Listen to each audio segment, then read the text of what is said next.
Live on a Friday night, it's Utah Grizzlies hockey, as it's the opener of a two-game weekend series as the Grizzlies take on the Allen Americans. Hi, everybody. Welcome to Utah Grizzlies hockey. I'm Tyson Whiting here on a Friday night. I'm hanging out in the Professional Green Studios in the Grizzlies lobby, and I'm here at Maverick Center. The Grizzlies are one time zone away as they take on the Allen Americans for the seventh time this season. Grizzlies just came off a homestand where they picked up 4 out of a possible 8 standings points. On Monday afternoon, the Grizzlies lost 4-3. Bloomington scored the first 3 goals of the game, 2 in the second period and 1 in the third. The Grizzlies ended up scoring 3 unanswered goals to tie the game 3-3 as Riley Connors scored 6:01 into the third period. And that was a righty shot from the left wing. And then Grizzlies came through on the power play a couple times in the third period. Danny Genev scored a power play goal off the skate of a Bloomington skater, 9:32 into the third period. He got his 15th goal of the year. Reed Lepster and Aiden Hansen-Buchanan each picked up an assist. And then less than 2 minutes later, the Grizzlies got another power play. And Genev found the captain, Tyler Gratton, out in front, and Gratton put it away 11-10 into the third as the Grizzlies scored 3 goals in the span of 5 minutes and 9 seconds to turn a 3-0 deficit into a 3-3 tie. Bloomington scored 20 seconds into overtime to pick up a 4-3 victory. Utah outshot Bloomington 31-24, and the special teams certainly played a factor for the Grizzlies in the Bloomington series. They were 2 for 5 on the power play on Monday. On Saturday, February 14th, the Grizzlies were 0 for 3 on the power play, and they ended up losing 3-1 to the Bloomington Bison.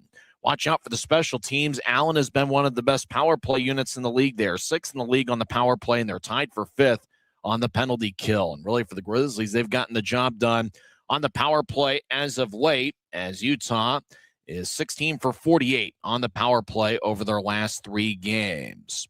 Well, it should be a ton of fun. The Grizzlies have been rolling offensively as of late. It's their 8th game in the month of February, and the Grizzlies have scored 34 goals in the month of February, where they have a record of 3-2-2. So it should be an interesting matchup as the Grizzlies try to climb back into the playoff race.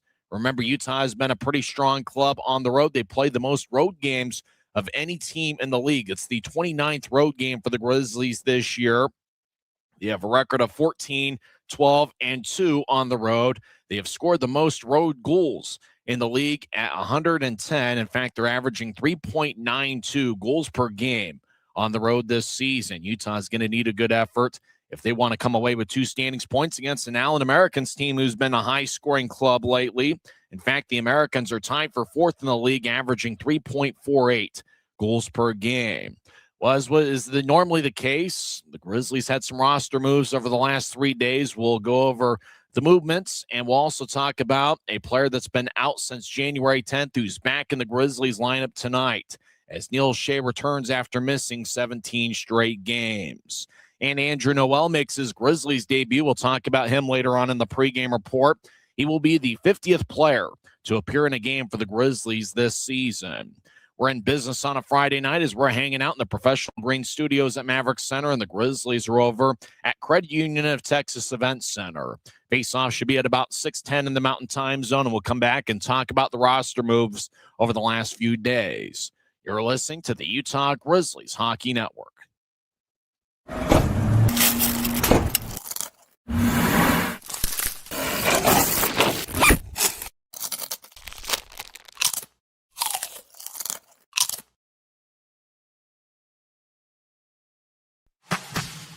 Every new day is a chance to be kinder to your body and your mind. U of U Health is here to help you build strength and confidence every day. Let us help you be a better you. U of U Health, official health partner for the Utah Jazz, Utah Hockey Club, Utes Athletics, and the Utah Grizzlies. Take the first step today at uofuhealth.org. From commercial to recreational truck accessories, Mountain Land Truck Outfitters has got what you need. Flatbeds, spray and bed liners, lifts and leveling kits, wheels and tires. Mountain Land Truck Outfitters proudly uses a brand you know and trust. And with our experienced, knowledgeable, and friendly staff, your visit here will be informative and enjoyable. Stop into our convenient location in Provo at 265 South 100 West or call 801-225-4637 to get a quote for your fleet or individual truck. Mountain Land Truck Outfitters. Maverick's new bean-to-cup machines always deliver a freshly ground cup of coffee on demand, so you can enjoy any of our premium roasts at their best, day or night, hot or iced. Enjoy a fresh cup today. Welcome back to the Grizzlies Hockey Network. I'm Tyson Whiting. There were a few roster moves over the last few days. Yesterday, the Grizzlies released goaltender Dominic Basse. Basse had helped pick up a standing point for the Grizzlies in 6 of his last 10 starts, but Basse was released. He had a record of 5-6-3 in a Grizzlies uniform. Yesterday, the Grizzlies signed goaltender Hunter Miska, who's making it's the start of his third stint as a Grizzly. Remember, he played in 3 games with Utah during the 2019-2020 season. And then he was a member of, and then he played in 2 games for the Grizzlies in the 2021-22 season. Miska's the backup goaltender this evening. Last year he played with Bridgeport in the American Hockey League and Moscow in the KHL. And it appears that Miska has not been playing hockey for any team professionally this season. And he'll be wearing number 35 for the Grizzlies when he appears in a game for the first time. Earlier today, the Grizzlies picked up goaltender Kyle Kaiser as he was reassigned to the Grizzlies from the AHL's Colorado Eagles. And how about Kaiser in 8 games as a Grizzly had a record of 4-3 with 1 shutout, and that came in early November against the Wichita Thunder. He's got a .910 save percentage and 2.46 goals against average. But what has he done in the American Hockey League? It's been absolutely outstanding.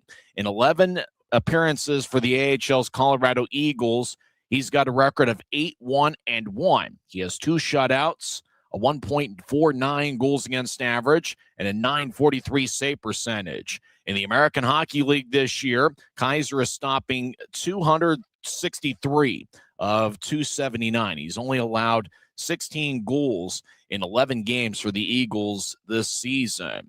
So Kaiser returns to the Grizzlies, and he'll wear number 38 tonight. The backup goaltender is Hunter Miska, who is 6'1" and 180 pounds. We mentioned he hasn't played for anybody professionally this season, but he has a ton of AHL time, and he's also appeared in 6 NHL games.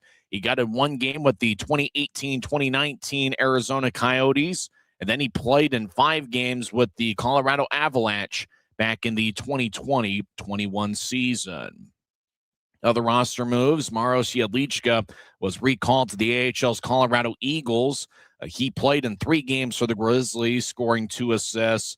And then the Grizzlies made a trade as they acquired defenseman Andrew Noel from the Cincinnati Cyclones for the rights of defenseman Christian Felton. And remember, Felton is currently playing in the American Hockey League for the Abbotsford Canucks. And seeing how talented Felton was in a Grizzlies uniform, it's a bit of a gamble for Cincinnati as he may be appearing for Abbotsford for the rest of the season. So it's uncertain as to whether he's actually going to appear in any games for Cincinnati, but the Grizzlies do get a defenseman in Andrew Noel. The Grizzlies are still rolling with 5 defensemen tonight.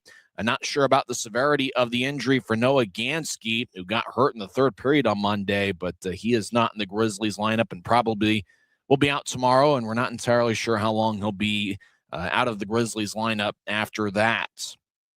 One big news, Neil Shea's back in the Grizzlies lineup for the first time since January 10th. That's certainly outstanding considering that Neil Shea has been a consistent performer for the Grizzlies all season. At the time of his injury on January 10th, he was a +6 in 10 games, and he'd also had a point in 17 of his last 21 games. He had been a consistent scorer for the Grizzlies this year. In 26 games this season, Shea has 7 goals and 14 assists. And it's certainly great to have Neil Shea back in the Grizzlies lineup tonight.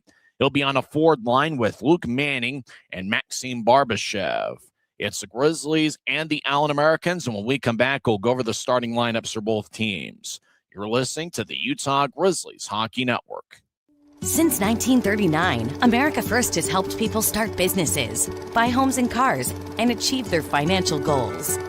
Today, our top priority is still the financial success of you and your family, which is why we're giving new members $100 when they sign up for a basic savings and checking account, and another $100 when they upgrade to premium checking and enroll in and use direct deposit. So head to americafirst.com today and join the credit union that always puts its members first.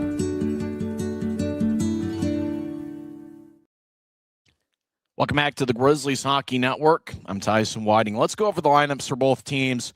First, for the visiting Utah Grizzlies, who come in with a record of 18, 25, and 6. They've picked up 42 standings points on the year. The Grizzlies are led by first-year head coach John Buchanan. Assistant coach is Ryan Anderson, and assistant coach and director of skill development is Jack Skilley. Starting in net's going to be Kyle Kaiser. This will be his 9th appearance this season with the Grizzlies. We had mentioned during the previous segment what he had done in a Colorado Eagles uniform this season. Remember, Kaiser has one shutout for Utah, and that came on November 9th in his Grizzlies debut, as actually that was November 7th, where he picked up a 29-save shutout against the Wichita Thunder. Kaiser is 6'2" and 179 pounds. The backup goaltender tonight is Hunter Miska, who had appeared in 6 NHL games in his career. Miska hadn't played pro hockey this season. He is 6'1" and 180 pounds. And he's certainly an interesting story and an interesting guy. We'll talk about him quite a bit when he makes his 2025-26 Grizzlies debut. So that's the goaltending situation for the Grizzlies. Jacob Musatelli still on the roster, but he's on reserve, and he is, I guess, essentially acting as the third goalie. And if you joined us late yesterday, the Grizzlies released Dominic Bassi. The starting defensive pairing for the Grizzlies, who we believe are rolling with 13 forwards and 5 defensemen. We might see John Gillette acting as a defenseman for a couple shifts tonight. The starting defensive pairing includes Colby Enns, who's wearing number 5. It's his first year as a pro.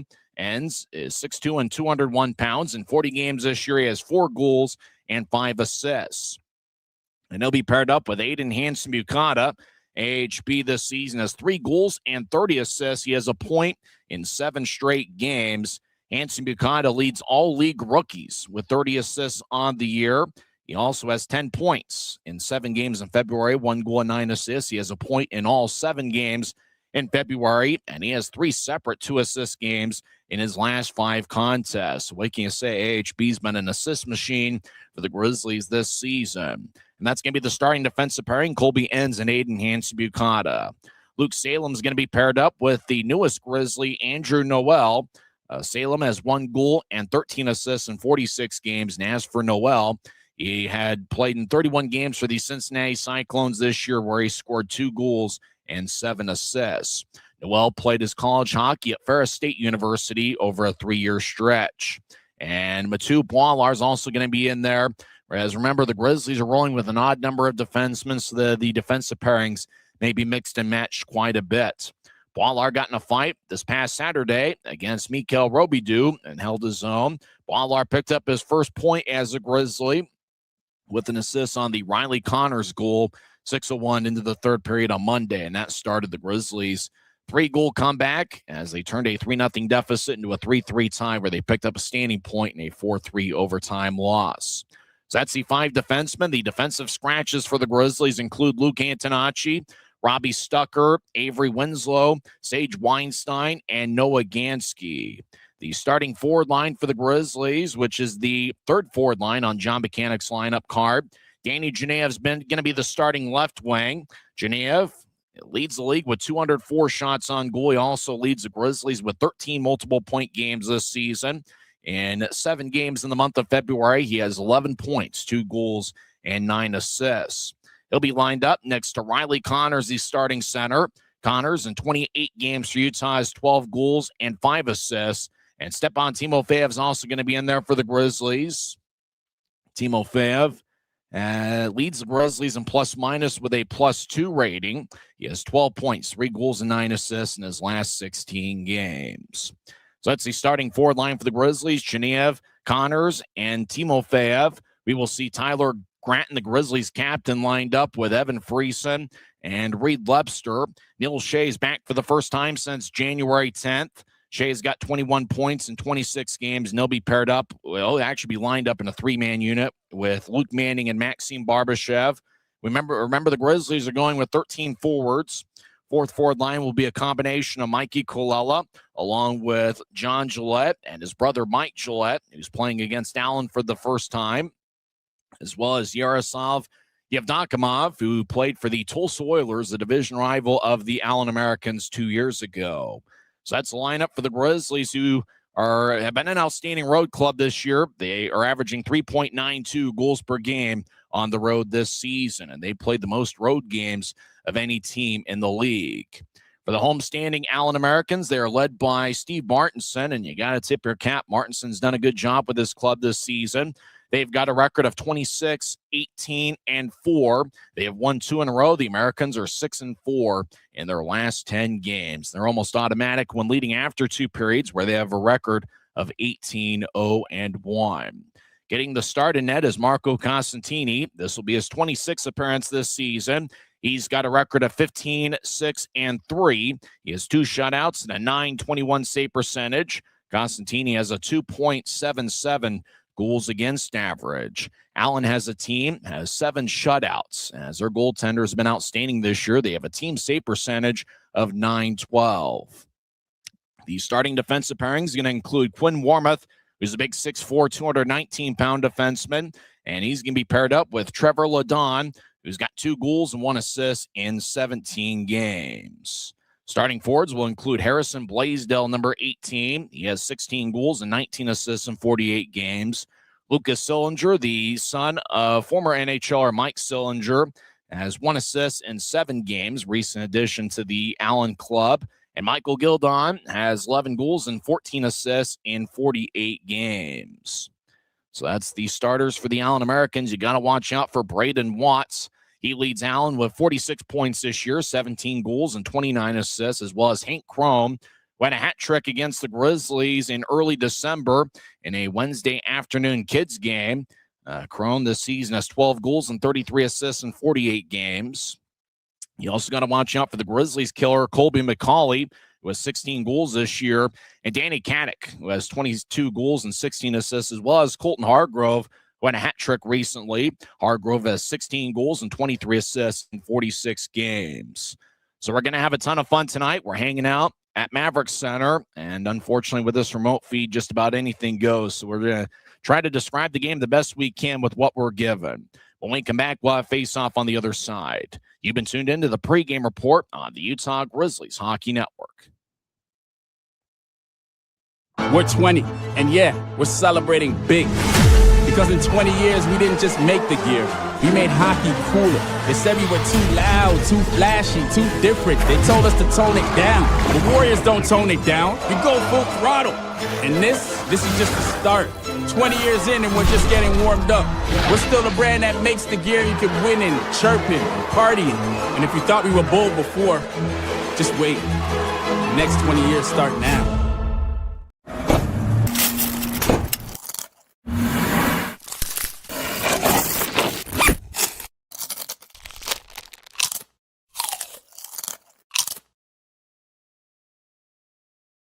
Grisby commutes to work by riding UTA. It gives him time to make friends and relax before arriving to the Maverick Center. But how can Grisby keep enjoying that feeling throughout the entire day? An idea! Utah Transit Authority, proud sponsors of the Utah Grizzlies. Great night for hockey as 2 big standings points are on the line as the Utah Grizzlies are set to take on the Allen Americans in the first of a 2-game weekend series. Don't forget that both teams will be in action tomorrow evening at 6 o'clock as well. Next homestand for the Grizzlies will be next week. It will be a 3-game set against the Tahoe Night Monsters on February 25th, 27th, and 28th. Got a good goaltending matchup this evening. Kyle Kaiser was reassigned to the Grizzlies from the AHL's Colorado Eagles earlier today, and Kaiser will be in net for the Grizzlies. His American Hockey League stats have been absolutely outstanding. As in 11 games for Colorado, he's got an 8-1-1 record with 2 shutouts and a .943 save percentage.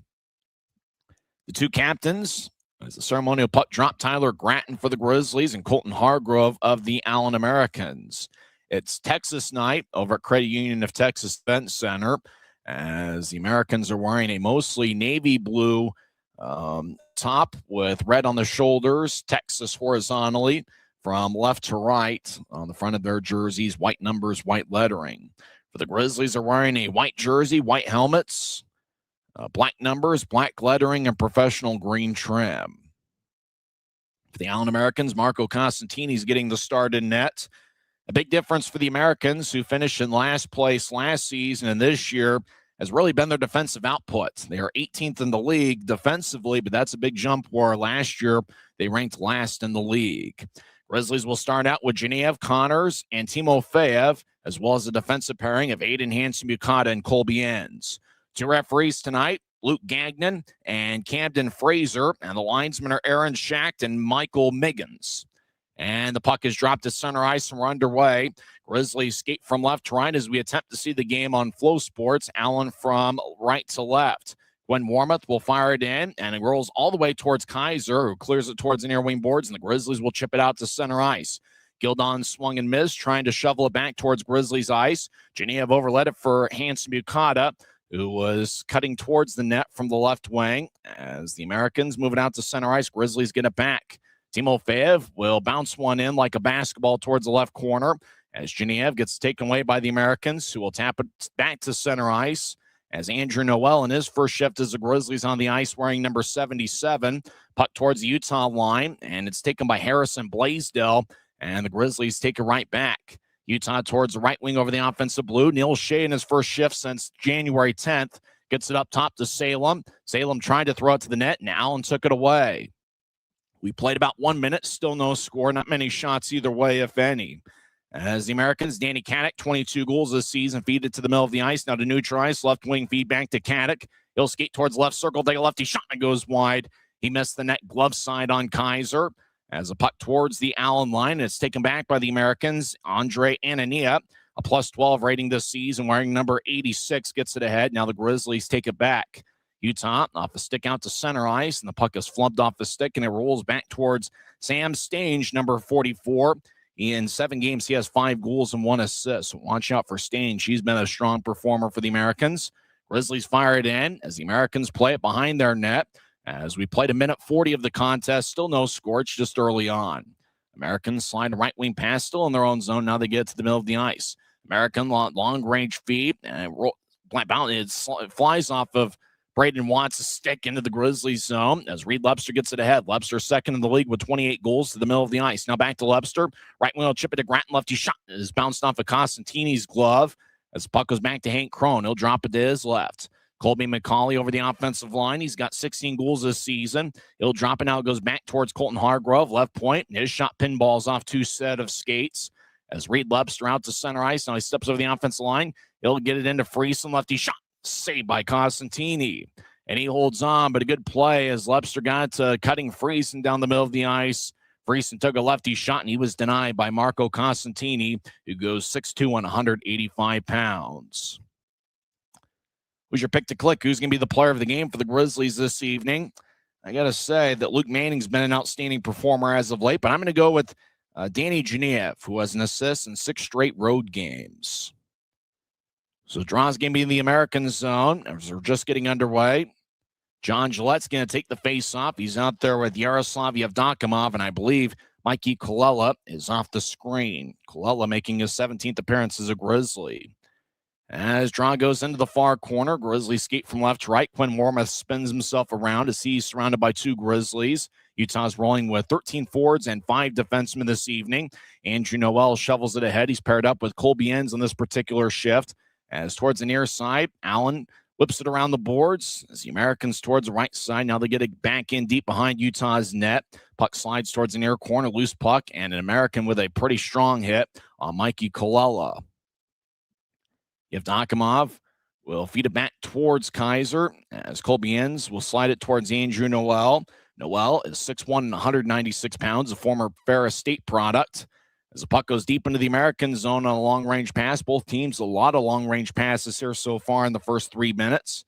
As Allen gets it towards center ice, and Braden Watts, he'll fire it in. Watts wearing number 29, the former Wichita Thunder skater, as the Americans back to the left point, and Kevin Gorsey, number 14, throws it in. He's got 1 goal and 11 assists in 31 games, wearing number 14, 5'11", 181 pounds.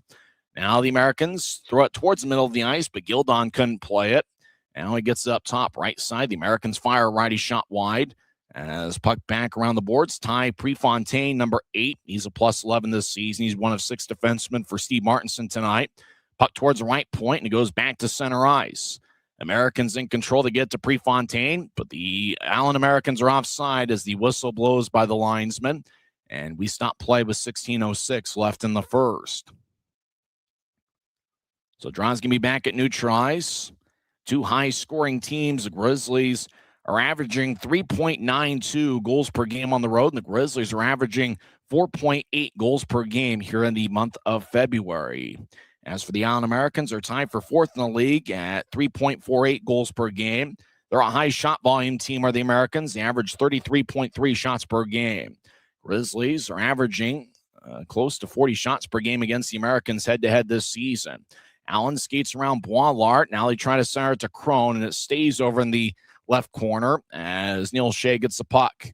Shea in his 27th game this season, but Shea in his first since January 10th. He dumps it in. He's been itching to get back. He's missed 17 straight games, but he was a +6 in their last 10 games. Centering pass, shot to score! Welcome back, Neil Shea. He gets his 8th of the year, and the Grizzlies take a 1-0 lead. Boy, the puck just trickled out in front, and Neil Shea put it away. That's got to feel good. That's one of his first shifts of the game. And for Neil Shea, he gets his 8th goal of the year, and he's been a great performer against the Americans this season. It's his 2nd goal against Allen this year. And for Neil Shea, what can you say? He's just been a consistent performer, a +6 in his last 10 games before suffering the injury on January 10th, and he now has a point in 18 of his last 22 games. So that's got to feel good for Neil Shea, who finds the back of the net 4.5 minutes in. Well, we're hoping to see a replay for the Neil Shea Marching and Chowder Society, but we never got one. As the Americans fired all the way towards Kaiser, centering pass, and that's chipped away as the puck goes towards the left corner. Now the Grizzlies to the middle of the ice, trying to fake it towards Webster. Now Friesen gets it ahead to Gratton. Tyler Gratton-Harris from the right wing, backhand shot, stick saved by Costantini as it fires off at Allen's end glass. As the Americans still in their own zone with the puck as both teams spread the ice. We'll give you the details and the assists on the Neil Shea goal when we get them from the ECHL's box score. Allen back deep in the offensive zone as number 22, Anthony Costantini. His brother is the goaltender of the Americans, Marco Costantini, as Mikey Colella rolls along the boards as Aiden Hansi-Bukata shovels it ahead as the puck goes towards the Allen line, where it's accepted by Andre Anania, as he'll get it ahead towards Braden Watts. Back to Anania on the back end of a give and go as Webster on the back check made sure Anania couldn't play it. So puck goes back to the Americans. Right wing backhand shot saved by Kaiser, and he holds on 14:22's the time remaining in this first period. Neil Shea's 8th of the year, 4:27 in, was assisted by Maxim Barbashev. Right now that's listed as the lone assist. Both teams have 4 shots, and the Grizzlies have a 1-0 lead. Utah has now scored first in 27 of their 50 games this season. And for the Americans, they've really struggled in the first periods. You got to get to the Americans early. Allen has been a really strong second and third period club, but in the first periods, if you count the Neil Shea goal, they've been outscored 53-42. Grizzlies have actually held their own pretty well in the first periods. They've now outscored opponents 49-46. There'll be a quiz and all that during the first intermission. We played 6 minutes. Utah leads 1-0 on Neil Shea's 8th of the year. He was one of Utah's higher scoring forwards last season. Allen fires it in as Colby Enns drops to the left corner as Luke Salem played it with an American. Now Utah will carry it towards center ice as was pitched ahead as Danny Genev tried to lumber it towards the Allen line. Now skating in right wing as Colby Enns will take a righty shot. Glove saved by Costantini. Rebound out in front. Koala, lefty shot, saved by Costantini. Well, for a second, I thought the Grizzlies were celebrating a goal, but Costantini held on 13:41 left in the first. Welcome back, Neil Shea. He gets his 8th of the year, 4.5 minutes in. Utah leads 1-0. This is the Utah Grizzlies Hockey Network.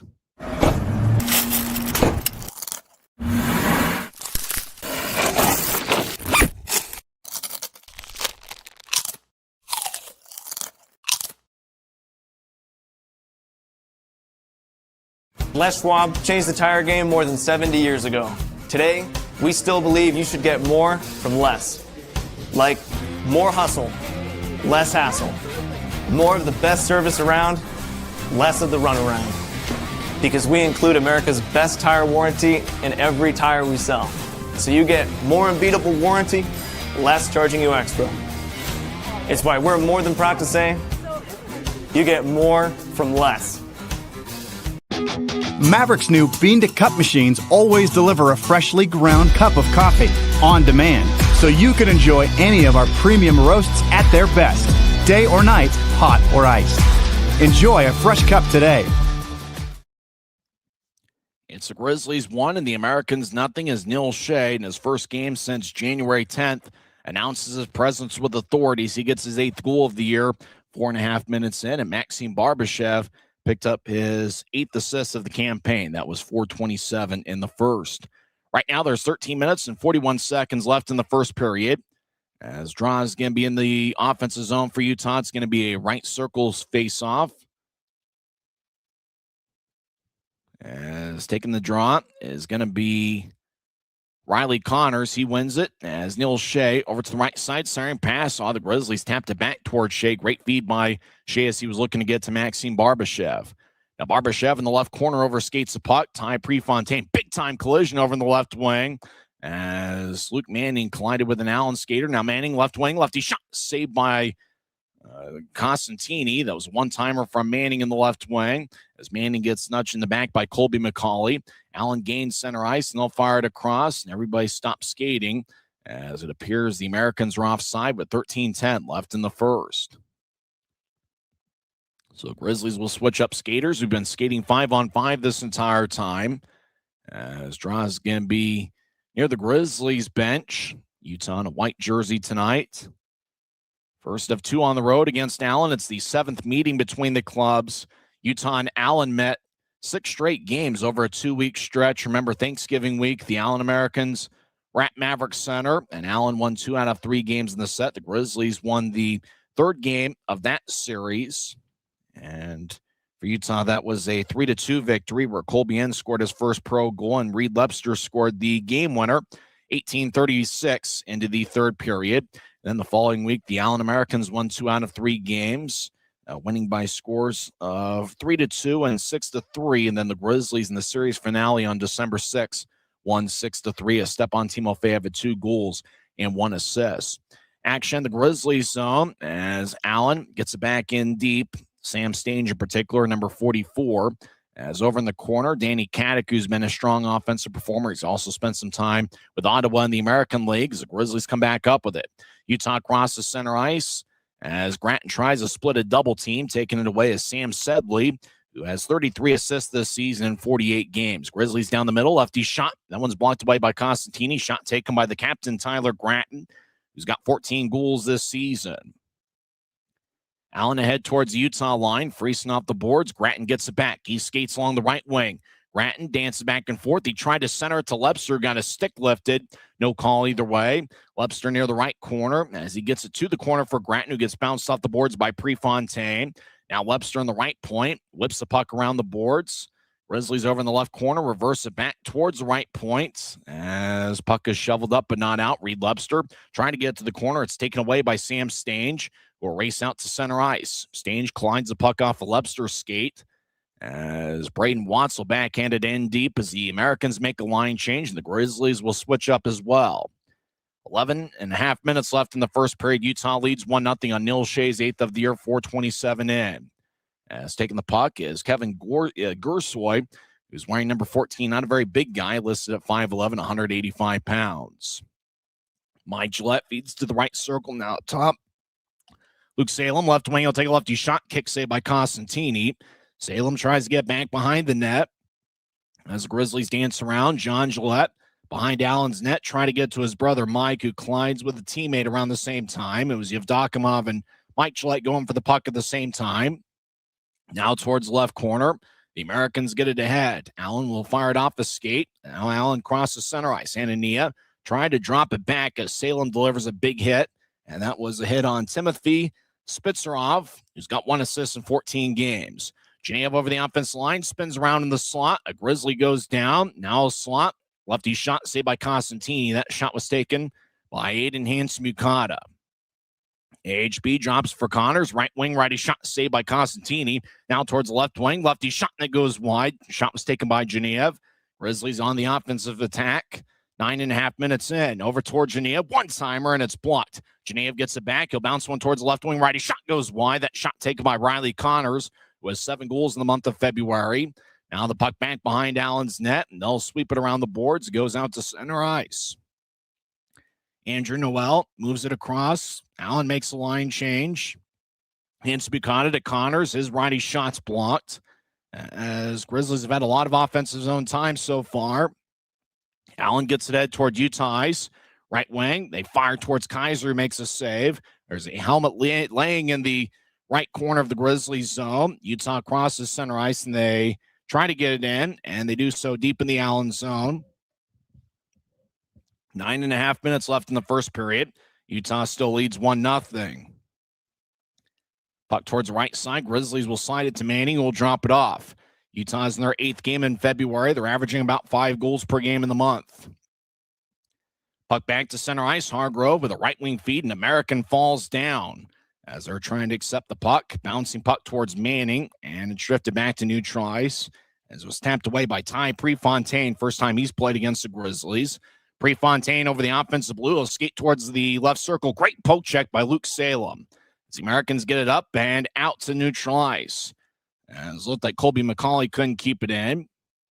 Allen will feed it back into their own zone as they spread the ice. Allen with a long-range feed towards the middle. Prefontaine back towards Hargrove off his stick. Hargrove skates around Utah's net. Centering pass saved by Kaiser as he holds on with 8 minutes and 43 seconds left in the first. It's the Grizzlies 1 and the Americans 0. This is the Utah Grizzlies Hockey Network.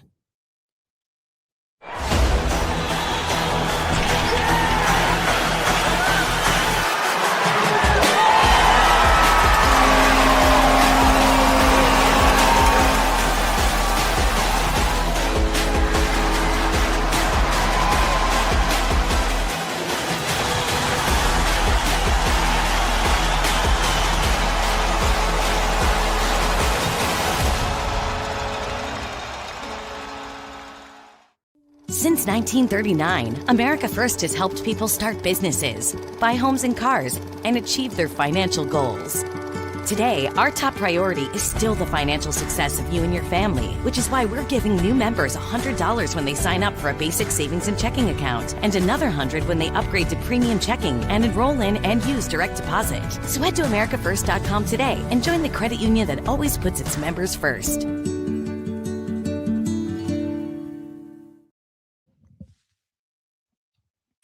Eight minutes and 43 seconds left in the first period. And Utah leads 1-0. We had mentioned how you got to get to Allen early, as they have been outscored 53-42 in the first periods if you count tonight's game. Grizzlies have been a pretty strong first period club where they've now outscored opponents 49-46.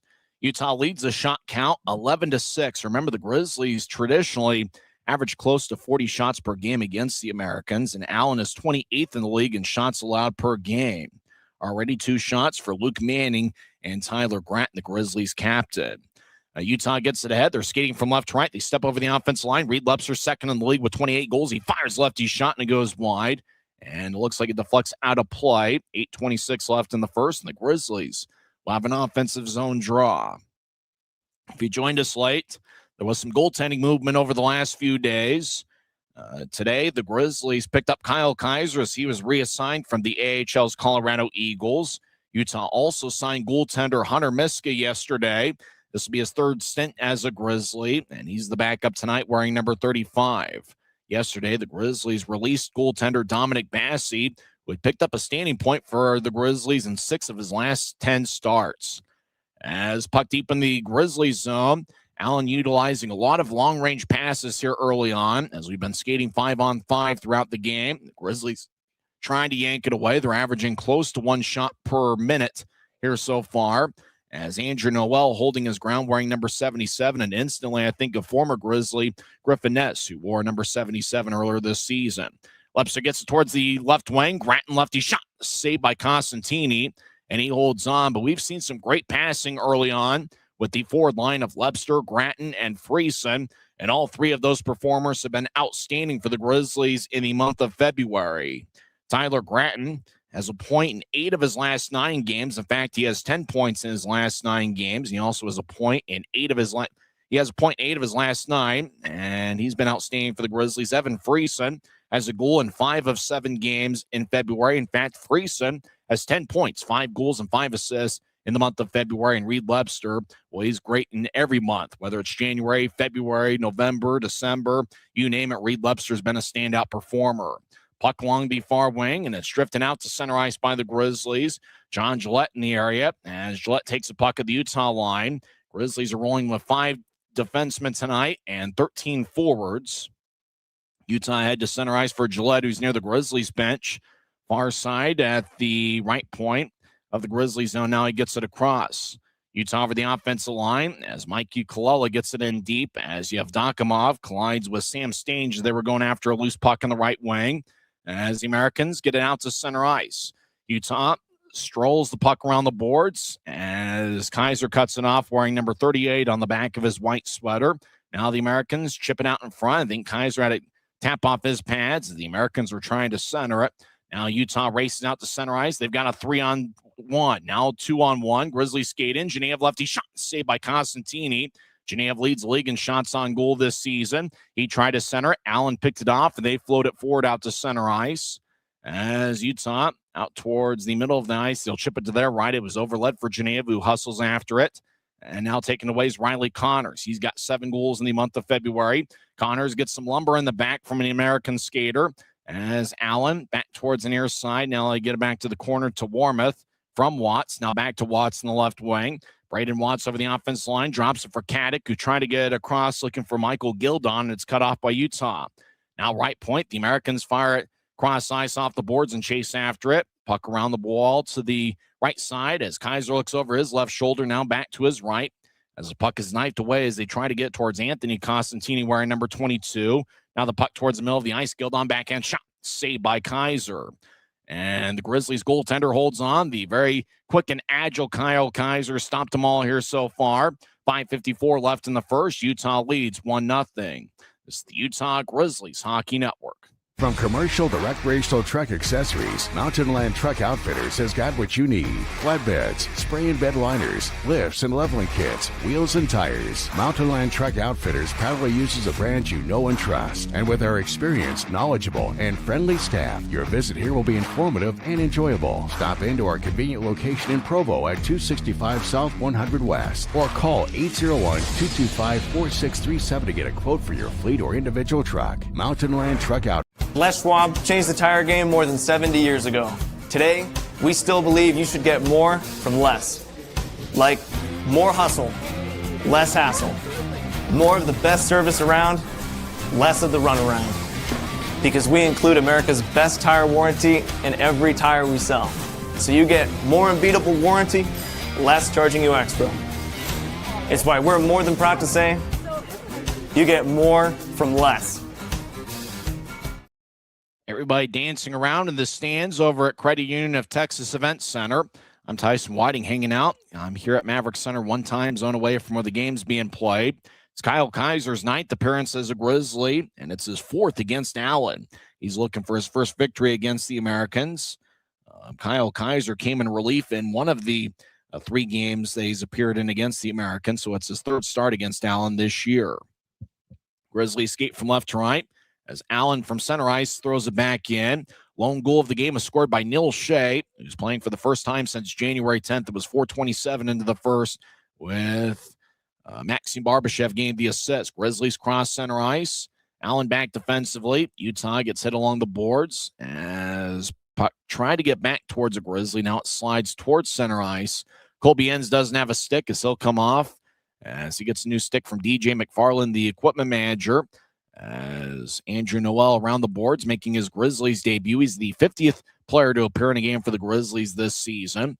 As Allen skates towards the right point, now they get to the high slot.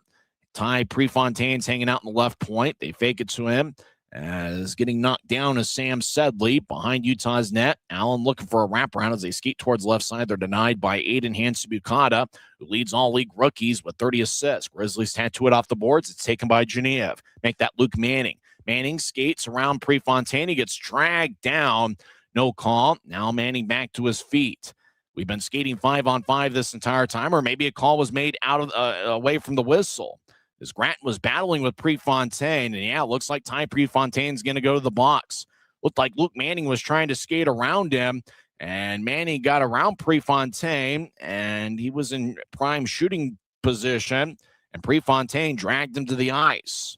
And so the call was made. I believe the referee that made the call was away from the screen that I'm watching the game on. And so Ty Prefontaine gets penalty minutes 11 and 12 for him on the season.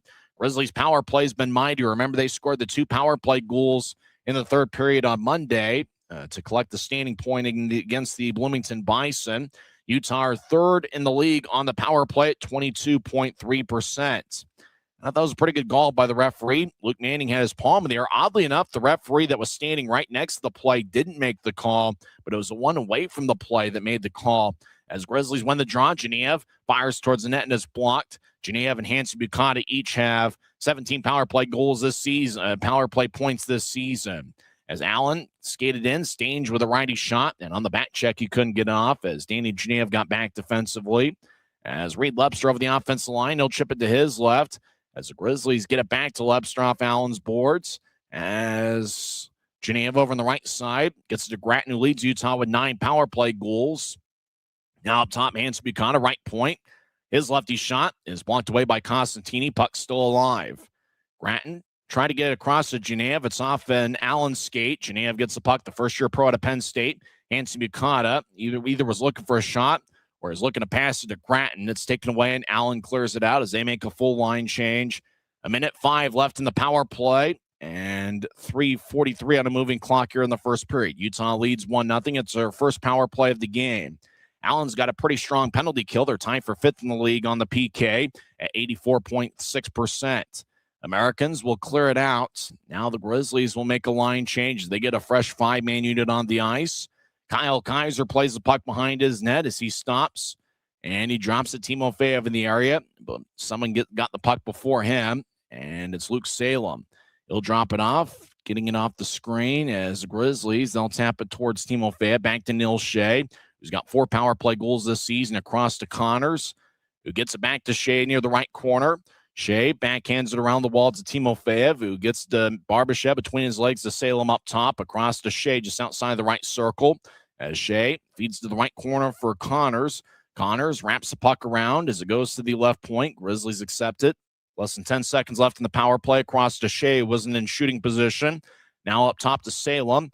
Back to Shea. Power play's over. Shea fires lefty shot, and it goes wide and blocked by an Allen stick. Ty Prefontaine joins the play. As he gets the puck left wing, he'll take a lefty shot. Saved by Kaiser. Trickles out in front, and Kaiser covers up. Good job by Kyle Kaiser, the Grizzlies goaltender. Prefontaine was all alone in the left wing. Kaiser made the stop that kind of he bobbled it for a second, and he was able to pounce on the puck before it trickled too far out in front for Prefontaine, who's sporting a beard, to come up with the loose puck. So the Grizzlies 0 for 1 on the power play. They did get 1, maybe 2 shots on that particular power play. And as we mentioned, the Americans have a pretty strong penalty kill unit this season. The Americans also have a top 6 power play. So Utah's 0 for 1 on the power play so far tonight. As we mentioned, you got to get on Allen early. They have been a dominant second period club. Grizzlies have struggled in the second periods this season. Off the draw, left wing righty shot, and that's blocked as it was taken in the left point by Anthony Costantini, number 22. His brother Marco is in net for the Americans tonight. Grizzlies will fire it off the glass near side as Costantini, not Marco, but the skater Anthony Costantini, the former Tulsa Oiler, throws it to center ice. Grizzlies bounce it in. Anania gets tripped up by John Gillette. No calls. The Grizzlies skate towards the right point. Colella drops it off as Andrew Noel overskates the puck, and he falls down. Hank Crone gets it left wing, dangling back and forth. Crone try to feed it to the middle of the ice, and it's picked off by Utah. Grizzlies will bounce one across as both guys go after the puck. John Gillette got there about the same time as Anthony Costantini. As Gillette takes a spill, the first-year pro at a holy cross. A minute 35 left in the first period. Utah leads 1-0. As Hank Crone enters, Allen gets tripped up, and that was number 44, Sam Stange, who's a pretty quick right wing. As Grizzlies move it out towards center ice, we get a whistle. I believe offside might be the call as Sam Sedley takes the puck after the whistle and bounces it off the stick a couple times, then hands it to linesman Michael Miggins. Sedley's been an outstanding defenseman for Allen this year. He has 21 power play assists, and he's got a plus 15 rating. That's a big difference between the Americans from last year to this season. As boy, what a strong defensive unit they have, and they certainly have some more guys who can put the puck in the back of the net. You got to tip your cap. Steve Martinson's got to be towards the favorites for the League Coach of the Year award with the job he's done with the Allen Americans. Right now, Allen is in third place in the Mountain Division with 56 points there, 3 points ahead of Tahoe, who are currently in fourth with 53 points. Remember, the top 4 teams in each division make the playoffs. As we get a whistle, as the puck ended up at the far point, both teams were jostling for positioning. I think the puck ended up offside, or maybe there's going to be a penalty on Tyler Gratton. Well, it looks like the Grizzlies captain's being escorted to the penalty box. He can't believe it, but he's going to go for 2 minutes. There's 1:18 left in the first period. We didn't get to see the referee signal as to what Gratton did, as it looked like he was battling with an American skater near Utah's bench. Gratton didn't argue the case, so it must have been a pretty good call as he gets penalty minutes number 34 and 35 on the season. Allen's power play is 21.2% of the year. Grizzlies' penalty kill is 77.6%. Who to watch out for Allen on the power play? You got to look at Colton Hargrove with 6 power play goals. Danny Caddick, 7 power play goals on the season. As puck ends up in the right corner, scrum between both clubs. 1:05 left in the first period. How much time's left in the first period, Mark Larson? 1 minute remaining in the first period. Thank you, Mark. Over to the left side as the Americans get it up top. Anania to the right side, now across. Gildon swings and misses from the left wing. Puck goes back towards Anania to the right side. Lefty shot. Blocker saved by Kaiser, and the Grizzlies will clear it out. So Utah will get 4 fresh tires on their penalty kill as Allen will drop it off. Michael Gildon, number 91. He has 4 power play goals this season. He'll throw it to the right corner. Braden Watts gets it across as Harrison Blaisdell, with 16 goals this season, skates towards the left point. He gets knifed away, goes back to center ice. Blaisdell gets it back. He skates across the center ice logo. Now he cuts to the right side, gets around 2 Grizzlies, skates around Utah's net, trying to get to Gildon, but it goes past him back to center ice. As the Americans get it ahead, Blaisdell skates down Broadway, now moves to the right wing, righty shot, and Kaiser gets ran into, and the period ends. I don't think the Allen player did a good job trying to avoid Kaiser. I think there's got to be a confrontation. If you're a Grizzly, you got to go over there, and Kaiser is still laying on the ice. That was a big, hard collision up high on the Grizzlies' goaltender. And if you're a Grizzly, you got to confront the American that ran right into Kyle Kaiser, who was in front of the crease trying to stop a puck.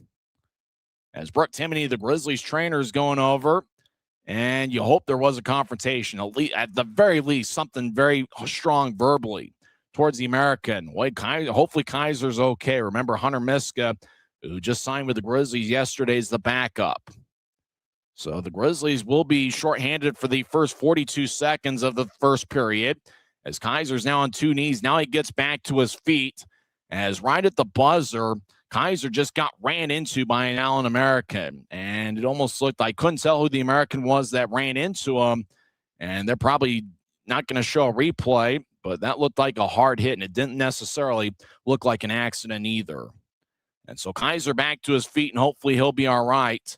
And the Grizzlies lead 1-0 as Neil Shea scored his 8th of the year, 4:27 in. It was one of his first shifts back after an injury where he missed 17 straight games. He last played on January 10th, and that certainly had to feel good for Neil Shea, as he was one of Utah's best forwards this last season. As well, I guess you give it to Harrison Blaisdell. Did he get nudged from behind? He got his stick lifted. And did he try to, it looked like on the one look, he almost looked like he tried to sidestep Kaiser a little bit. But he got high contact on the Grizzlies goaltender, and hopefully Kyle Kaiser will be all right. Remember earlier today, Kaiser was reassigned to the Grizzlies from the AHL's Colorado Eagles. We'll come back and talk some hockey on the other side, as through one period over at Credit Union of Texas Event Center, it's the Utah Grizzlies 1 and the Allen Americans 0. This is the Utah Grizzlies Hockey Network. Every new day is a chance to be kinder to your body and your mind. U of U Health is here to help you build strength and confidence every day. Let us help you be a better you. U of U Health, official health partner for the Utah Jazz, Utah Hockey Club, Utes Athletics, and the Utah Grizzlies. Take the first step today at uofuhealth.org. Grisby commutes to work by riding UTA. It gives him time to make friends and relax before arriving to the Maverick Center. But how can Grisby keep enjoying that feeling throughout the entire day? An idea! Utah Transit Authority, proud sponsors of the Utah Grizzlies. We're 20, and yeah, we're celebrating big. Because in 20 years, we didn't just make the gear, we made hockey cooler. They said we were too loud, too flashy, too different. They told us to tone it down. The Warriors don't tone it down, we go full throttle. And this is just the start. 20 years in and we're just getting warmed up. We're still the brand that makes the gear you can win in, chirping, partying. And if you thought we were bold before, just wait. The next 20 years start now.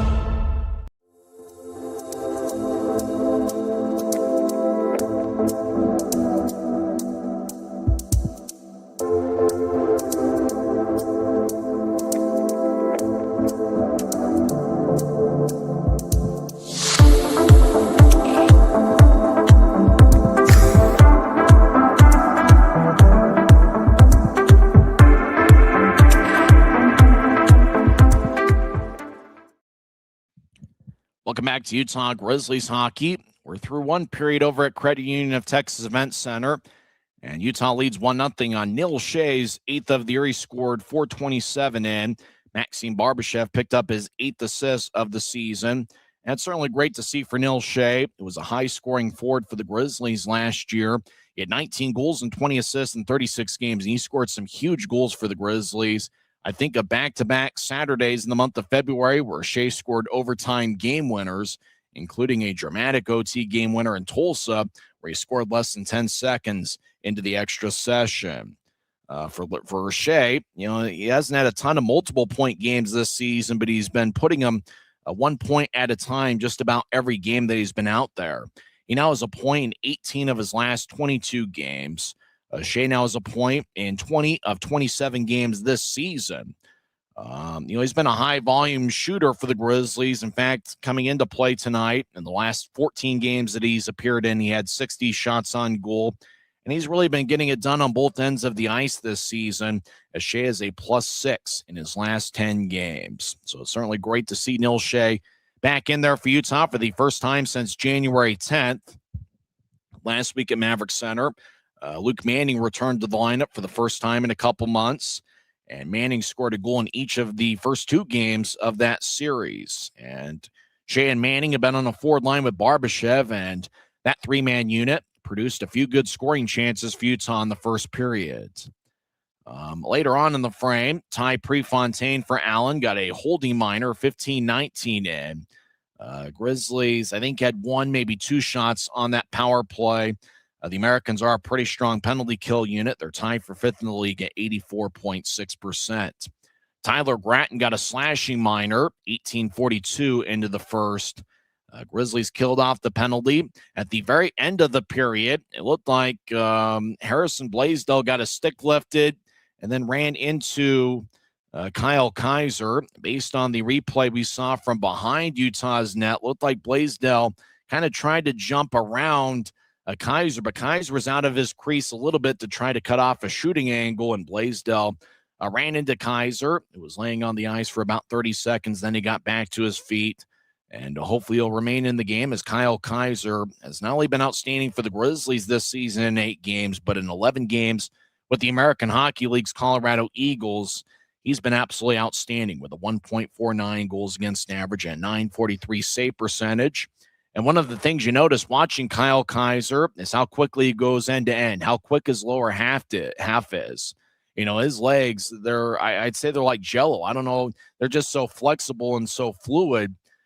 Kyle Kaiser, you know, what can you say? Wherever he's been, whether it's Utah or Colorado, he's gotten the job done this season. And he's a pretty experienced goaltender, as he has been a pro for about 6 or 7 years. Obviously, Kaiser spent quite a bit of time in the American Hockey League with the Providence Bruins. And so Kyle Kaiser, and obviously with the Eagles, they're rolling with 3 goaltenders right now with Trent Miner and Posh. You know, I think for Kaiser, coming to the Grizzlies this weekend provides a little bit of playing time, whereas obviously it's tough to get when the Avalanche and Eagles goaltending situation is as deep as it's been in quite some time. So, you know, Kaiser's getting some work in with the Grizzlies, and he was outstanding, stopping all 11 shots he saw in the first period. Utah outshot Allen 15-11 in the first frame. The captain Tyler Granton leads the Grizzlies with 3 shots, 2 shots each for Luke Manning, Reed Webster, and Danny Genev.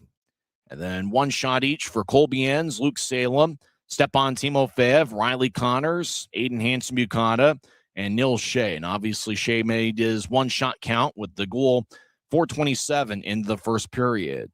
You know, he mentioned the Grizzlies. They've been a pretty strong first period club this season. They've outscored opponents 49-46 in the first periods this year. Utah's now scored first in 27 of 50 games this year. And a big difference between the Grizzlies at home and the Grizzlies on the road has been the Grizzlies' ability to get a lead and play with the lead. The Grizzlies are leading after the first period for the 14th time on the road this year. That's 14 of 29 road games. Grizzlies are also tied on the road after the first period 8 times. So the Grizzlies, to do some quick math, have either had a lead or been tied in 22 of 29 road games this season. As for the Allen Americans, it's really weird to see the period goal differentials because in the first period, the Allen Americans have really struggled. They have been outscored 53-42 in the first periods this year. But you look at the second frame, the Americans have outscored opponents 63-40 in the second periods this season. And on the other side, it's been the Grizzlies' most challenging period. Utah has been outscored 75-51 in the second periods this year. So next 20 minutes are certainly going to be critical. You know, Utah's been outstanding when leading after 2 periods this year, but the Grizzlies are going to need a strong second period club. You're going to need a strong second period against a club in the Allen Americans who are a plus 23 in the goal differential, whereas the Grizzlies on the other side are a minus 24. So we'll see what happens in the second period. It's a busy night of games in the league. In fact, all the Mountain Division teams are in action. Just about everybody else is in action as well. On Sunday morning, it will be the gold medal game between Team USA and Team Canada, as both clubs picked up victories in the semifinals of the Olympics. And that will be an interesting one. I guess it's going to start pretty early. I hear it's going to start around 6 o'clock in the Mountain Division, in the Mountain Time Zone. So that's going to be a tough one. You got to get up early Sunday morning to watch Team USA take on Team Canada in the gold medal game. When we come back, we'll go over some other scores from across the league, and we'll check in on the league standings. After one period, it's Utah 1, Allen nothing. Remember, the Grizzlies are going to be shorthanded for the first 42 seconds of the second period.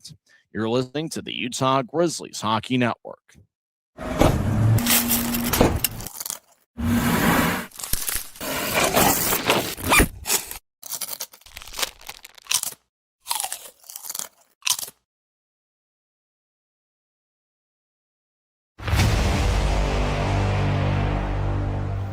Tonight's game is brought to you by the ECHL, celebrating its 38th season of affordable family entertainment. The ECHL would like to thank everyone in attendance for your support of ECHL hockey.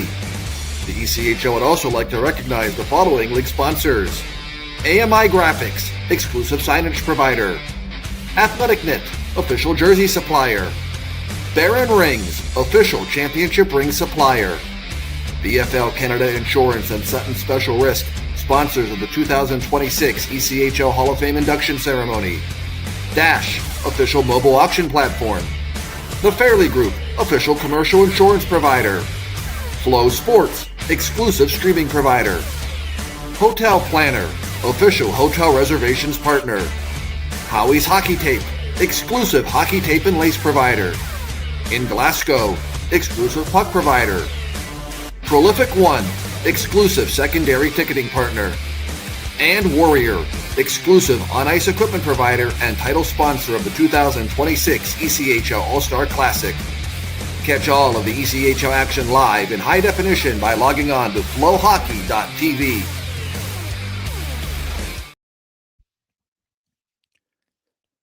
Welcome back to Utah Grizzlies hockey. After one period, Utah leads Allen 1-0. Let's go over the other Mountain Division scores. After one period, Kansas City leads Wichita 2-0. Bobo Carpenter and Jack Randall each have first period goals for the Mavericks, who come into play tonight with a record of 38-8-1-1.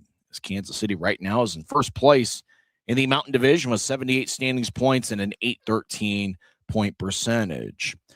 Getting underway in about 10 minutes from now, the Worcester Railers are at the Rapid City Rush. Rapid City comes into play with a record of 21-23-3. Rapid City is currently in sixth place in the Mountain Division with 45 points, and that's 3 points ahead of Utah, who's currently in seventh with 42 points. Getting underway about an hour from now over in Tahoe, at State Line, Nevada, at Tahoe Blue Event Center, the 33-13-4 Idaho Steelheads take on the 24-22-3 Tahoe Night Monsters. I would wish Justin Russo luck on the video feed in Tahoe. However, Justin Russo gets to travel to road games, so he doesn't have to worry about that at all. Other action in the league, after one period, no score between Cincinnati and Iowa. Early second period, Maine leads Bloomington 1-0. Halfway through the second period, Jacksonville leads Florida 2-0. Florida's got a record of 28-11-6-2. After two periods, Atlanta and South Carolina are tied at 2. Francis and Young have the goals for Atlanta. Rodzinski and Person have the goals for South Carolina. After 40 minutes of play, Fort Wayne and Norfolk are tied at 4. So that's an interesting battle. Norfolk 3 goals in the first period, 1 in the second. Fort Wayne with 2 goals in each of the first 2 periods. After 2 frames, Toledo and Trois-Rivières are tied at 3. 13 minutes left in the third period. Kalamazoo leads Indy 2-1. And 14 minutes are left in the third period as Greensboro and Adirondack are tied at 2. We got about 5 minutes of real time before the start of the second period over in Allen, Texas, and it's going to be critical for the Grizzlies in the first 42 seconds of the second period to kill off the penalty as Tyler Gratton's currently in the box serving a slashing minor.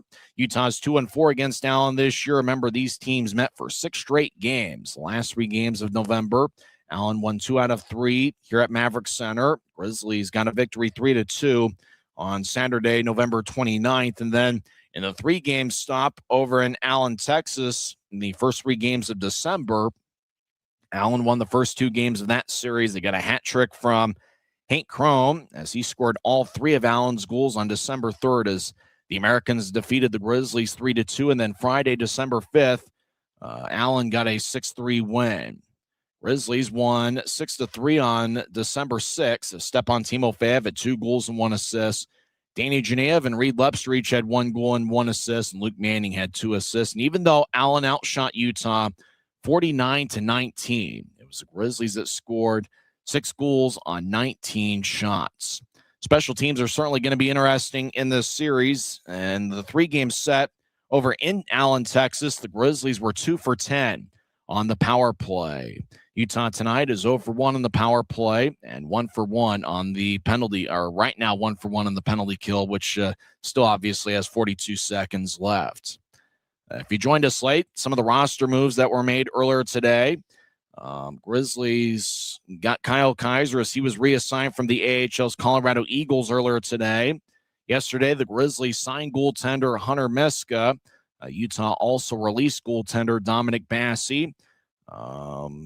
Earlier this week, this past Tuesday, forward Maros Jedlichka was recalled to the AHL's Colorado Eagles. He played in 3 games with Utah and had 2 assists. And then the Grizzlies made a trade as Andrew Noel today is making his Grizzlies debut wearing number 77 as he was traded from Cincinnati to Utah for the rights for Christian Felton. Felton obviously is currently playing in the American Hockey League with the Abbotsford Canucks. We'll come back and have second period action. You've been tuned into the Intermission Report on the Utah Grizzlies Hockey Network. When you pay with the Nitro card at Maverick, you always save 10 cents or more on fuel every gallon, every day. And you could save a whole lot more thanks to Nitro Best Price. Pick up a Nitro card and upgrade your Adventure Club account. Les Schwab changed the tire game more than 70 years ago. Today, we still believe that you should get more from less. Like exclusive tires we design ourselves means more tires made for the roads that you drive, less compromise. And we include America's best tire warranty in every tire we sell. It's more unbeatable warranty, less charging you extra. And our 60-day satisfaction guarantee means you'll be way more satisfied and way less stressed. For all this and more, you get more from less. Every new day is a chance to be kinder to your body and your mind. U of U Health is here to help you build strength and confidence every day. Let us help you be a better you. U of U Health, official health partner for the Utah Jazz, Utah Hockey Club, Utes Athletics, and the Utah Grizzlies. Take the first step today at uofuhealth.org.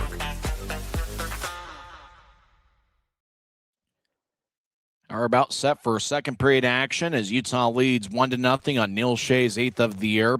He scored 4:27 in, with Maxim Barbashev getting his 8th assist of the season. Don't forget, there's one more game in this series, and it's going to be tomorrow night, 5:50 pregame show, face-off at about 6:10. Then the Grizzlies will be back home for a 3-game series against the Tahoe Night Monsters. It's the first time that Tahoe has been at Maverick Center this season. There'll be a 3-game series, February 25th, 27th, and 28th.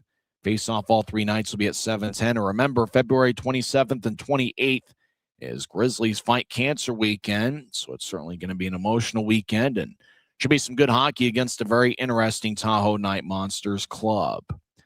In the second period, the Grizzlies will be skating from right to left as we see it on Flow Sports. Allen will be skating from left to right. We do ask for a little bit of patience from the YouTube audience, as unfortunately we are at the mercy of this one camera feed, which seems to be a little bit better than it was in previous years in Allen, Texas, but it's still not the best thing in the world. Certainly no substitute for being there. The Allen Americans are affiliated with the Ottawa Senators and the Belleville Senators, and the Grizzlies are in their 8th season as an affiliate of the Colorado Avalanche and Colorado Eagles. So it's going to be an Allen power play for 42 seconds to start the second period. Grizzlies did get on the board first. The Grizzlies have been strong when scoring first this season. Grizzlies, when scoring first, have a record of 14-9-2. And on the road, Grizzlies are 12-3-1 when scoring first. As we are 10 seconds into the second period before we finally see live action on the ice. Off an Allen stick, it goes back to the Allen zone.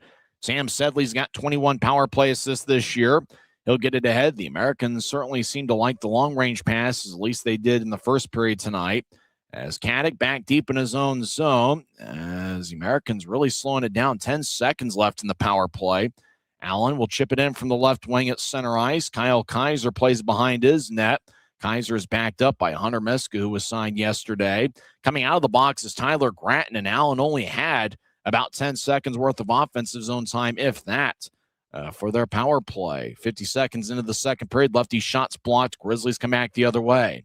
Utah crosses center, and they'll right-handed in as the puck bounces like a basketball towards Allen's backboards. And speaking of basketball, the Salt Lake City Stars are playing here at Maverick Center tonight. As over towards the right wing, Hanson Buchanan taps it away. Now right wing, righty shot, saved by Kaiser. Loose puck out in front. Allen dives towards the far goal line. Grizzlies come up with it. Hanson Buchanan will direct it ahead as the puck is saucered back deep in the Allen zone. Americans' Lucas Sillinger runs it down. Easy for me to say. The English language, which has been very difficult here on this Friday night. Sillinger is the son of Mike Sillinger, the former NHLer. Puck around the boards towards the right point. Anthony Costantini gets to the right circle. They try to drop it back, but Blaisdell and Gildon both tried to play it for Allen as Riley Connors in the far circle of his own zone. As he'll drop it off, the Americans back in the right wing as Costantini, he gets cut off by Connors, the first-year pro out of Yale and St. Lawrence. As the puck towards the right corner, Allen trying to feed it up top, but nobody's home. As nobody was hanging out the near point, Timofeyev and Genev hustling after the puck. Andre Anania rolls along the boards. Grizzlies cut it off in the right wing. Genev trying to feed it to the middle of the ice. Nobody there but Allen Americans. Grizzlies back defensively as Allen gets to the right side. Anania stops in the corner. He avoids a Connors check, but the Grizzlies come back up with it. Danny Genev strides along the left wing. Now he sweeps it to the middle of the ice looking for Timofeyev. It was overled for Timo. As the Americans get it back 2.5 minutes into the second period. And it looks like both teams are just trying to adjust the fresh sheet of ice. John Gillette gets hit pretty hard at the Utah line. He got hit by Lucas Sillinger, who's one of the newest members of the Americans. Allen tries to skate in, but looks like they're offside as the whistle blows with 17-19 left in the second. So kind of a clunky start of the second period. Neither team really with any scoring chances. As it looks like both clubs are trying to get used to the fresh sheet of ice. As we mentioned, during the first intermission, Allen has been a very strong second period club where they have outscored opponents 63-40, a plus 23 goal differential. Grizzlies, to be quite frank, have struggled in these second periods. They've got a minus 24 goal differential, 75-51. So the Grizzlies are going to be looking to find a way to generate something here in the second period. As the Americans step over the offensive line, as Sam Staines tried to sweep it ahead, traffic out in front, as Caddick collides with Kaiser, Grizzlies come back the other way. As Warmoth backhands it ahead, it's off a Grizzly stick. Utah will hustle after a loose puck. Grizzlies get it. John Gillette, the former Peoria Riverman, drops free of Yevdokimov, who gets hit in the back. Allen come back the other way. 3-on-2 for the Americans, now 3-on-3. Allen, right wing, Sam Staines fires a righty shot, and that one goes high. As the Grizzlies back towards center ice, Mike Gillette hustles after it. He gets the puck, skates towards left wing, gets around an Allen skater. He falls down. It's going to be a power play for Utah. Well, kind of a similar play to how Luke Manning drew the penalty. Mike Gillette was skating towards the left wing, got around an Allen skater, and the American Sam Staines, Stange, S-T-A-N-G-E. I'm not sure he's the one that picked up the penalty, though. Somebody else looks like they're going to the box for the Americans, and it's number 23, Sam Sedley. Gillette got around Sedley, and Sedley just kind of dragged him to the ice. And so it's going to be a Utah power play. It's their second of the night. As there's 16:29 left in the second period. Sedley picks up penalty minutes, number 15 and 16 on the season. So Evan Friesen will take the draw. He's got Lepster to his left, Gratton to his right, and up top is Hanson Buchanan. I believe Danny Genev's on the other side off the screen. Utah wins the draw. Hanson Buchanan, 16 power play assists this year, gets to Gratton now down the middle of the ice looking for Friesen, but it goes past him and past Lepster all the way back towards Kyle Kaiser. Kaiser's wearing blue Colorado Eagles colored shorts with his white top. As Grizzlies get around center ice, Utah crosses center as they'll chip it back off the screen. Utah cross to Geneva, who skates down the middle, steps over the offensive blue, gets to Gratton, cross-ice feed off the boards to Hanson Buchanan. He's in the left point. He spins it around the boards. It goes past Geneva. Gratton gets it. He's got 9 power play goals. It glanced off a Gratton stick and goes back to the Allen line where it's run down by the Grizzlies captain. A lot of those 9 power play goals have happened out in front of the net. Gratton gets around one Allen skater, stops on a dime, gets to the middle of the ice, and it bounced off AHB's stick. Allen is not a very aggressive team looking for shorthanded goals. They just have 2 this season. AHB with a rink-wide feed angle right. It goes off the stick. Now it slides in the middle of the ice. taken by Lepster. Lepster trips to the AHB. Lefty shot saved by Costantini off his right pad. Now AHB gets it across. Genev right wing. He fires lefty shot. And Costantini appears to make the save. Well, it looked like Genev was in a very similar spot as to how the two power play goals were scored on Monday, obviously in a different arena. But Genev had Grattan out in front.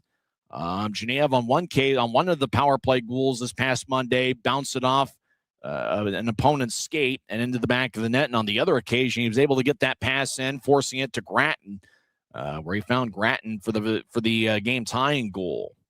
Obviously, Genev and Grattan knew each other before both joined the Grizzlies, as they played at Penn State University for 2 seasons from 2021 through 2023. So the Grizzlies switch things up. They get a fresh 5-man unit on the ice. Utah wins the draw. Luke Manning is out there with Shea Connors, Barbashev, and Timofeyev. Timofeyev gets it left wing. He fires towards the net and it goes wide. Grizzlies look like they're going with 5 forwards on this power play unit. Timofeyev just outside the left circle, gets to the left goal line for Connors. Connors tried to kind of move it towards his right, and it's knifed away.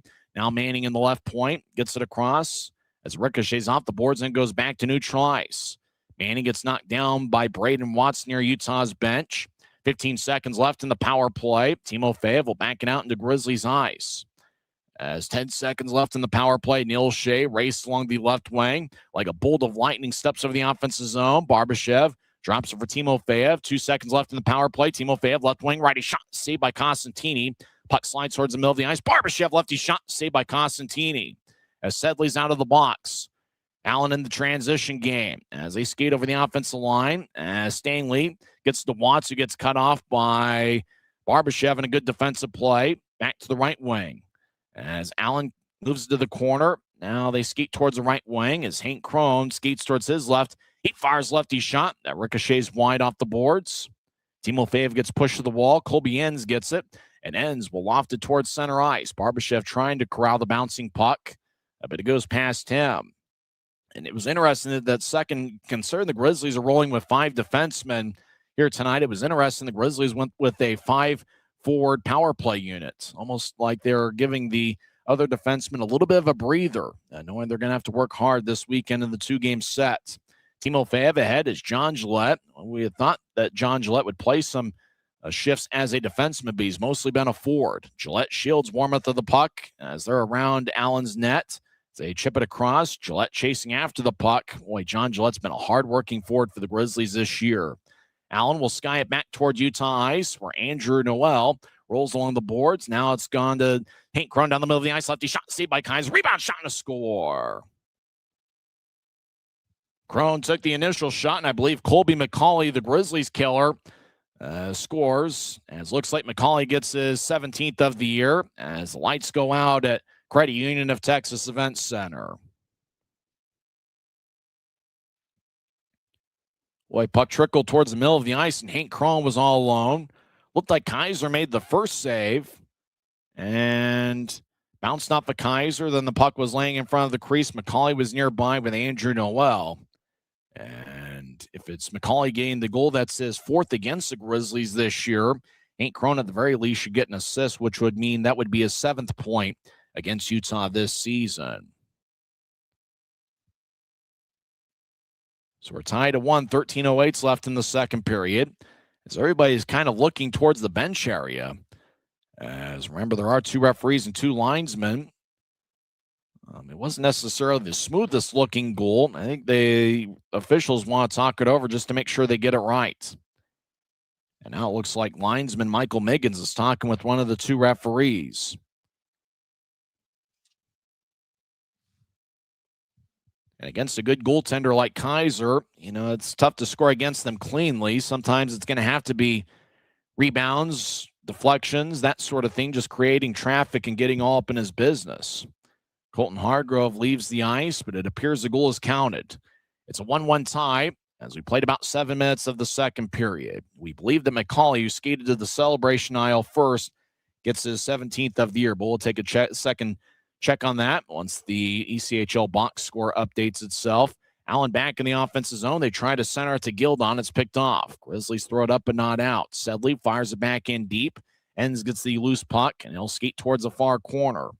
as Grattan on the ice along with Lepster and Friesen. Lepster gets it, skates across center ice, curls around three American skaters, throws it to the left corner and chases after it, gets there before Sedley. As Lepster, he gets knocked down as he was skating towards the far corner from behind Allen's net.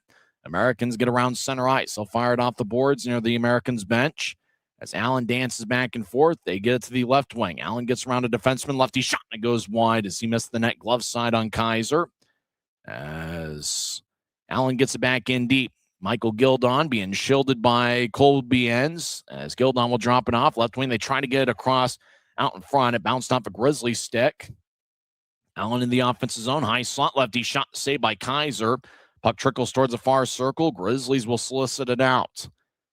Grattan crosses center ice, fires on towards Costantini, and he makes a glove save. And with Friesen out in front of the crease, Costantini will hold on as there's 11:49 left in the second period. We're tied at 1 as Colby McCauley picked up his 17th goal of the year with Hank Crone getting his 34th assist.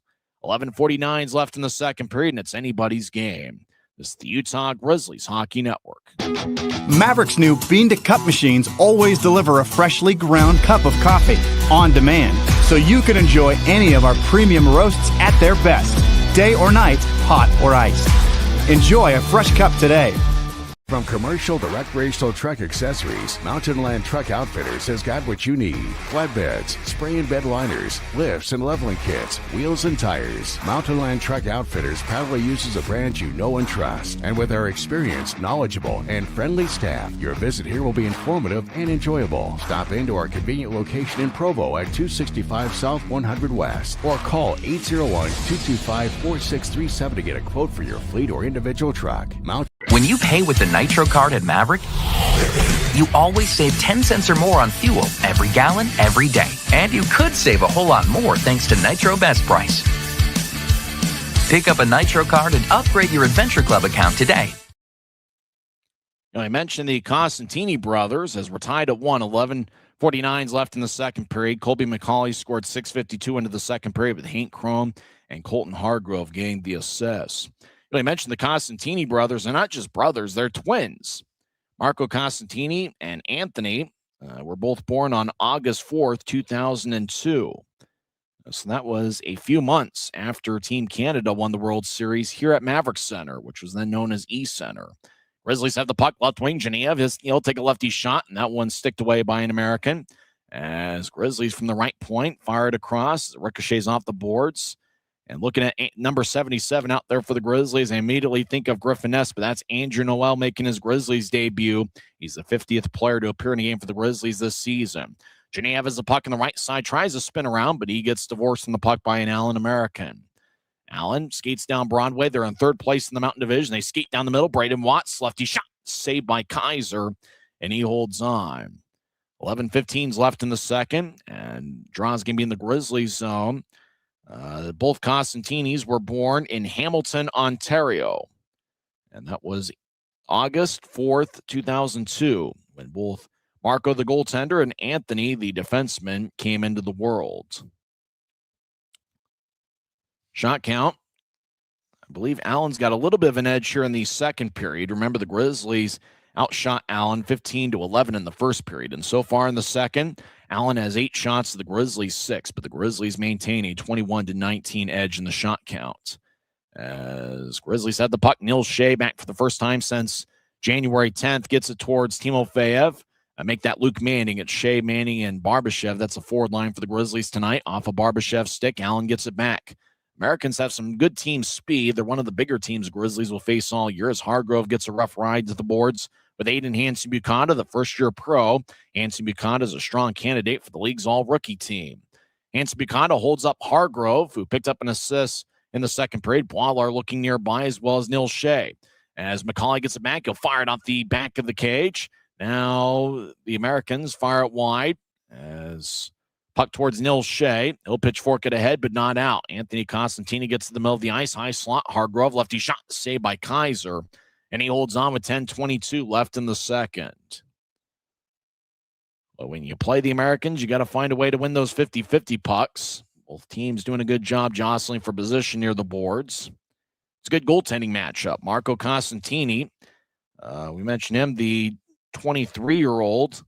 Well, he's been pretty strong for Allen all year. He's got 2 shutouts on the season, and he's been a tough one, really, for the Americans. They've had good goaltending all year from about 3 or 4 different guys. It's Marco Costantini's 3rd year as an Allen American. He also has 1 game of experience with the Idaho Steelheads. As Allen has the puck, they'll drop it towards the right point. Taking it is Ty Prefontaine. Right wing, he'll take a lefty shot that's blocked. Prefontaine, kind of a newer addition to the Allen Americans club. First time he's faced the Grizzlies.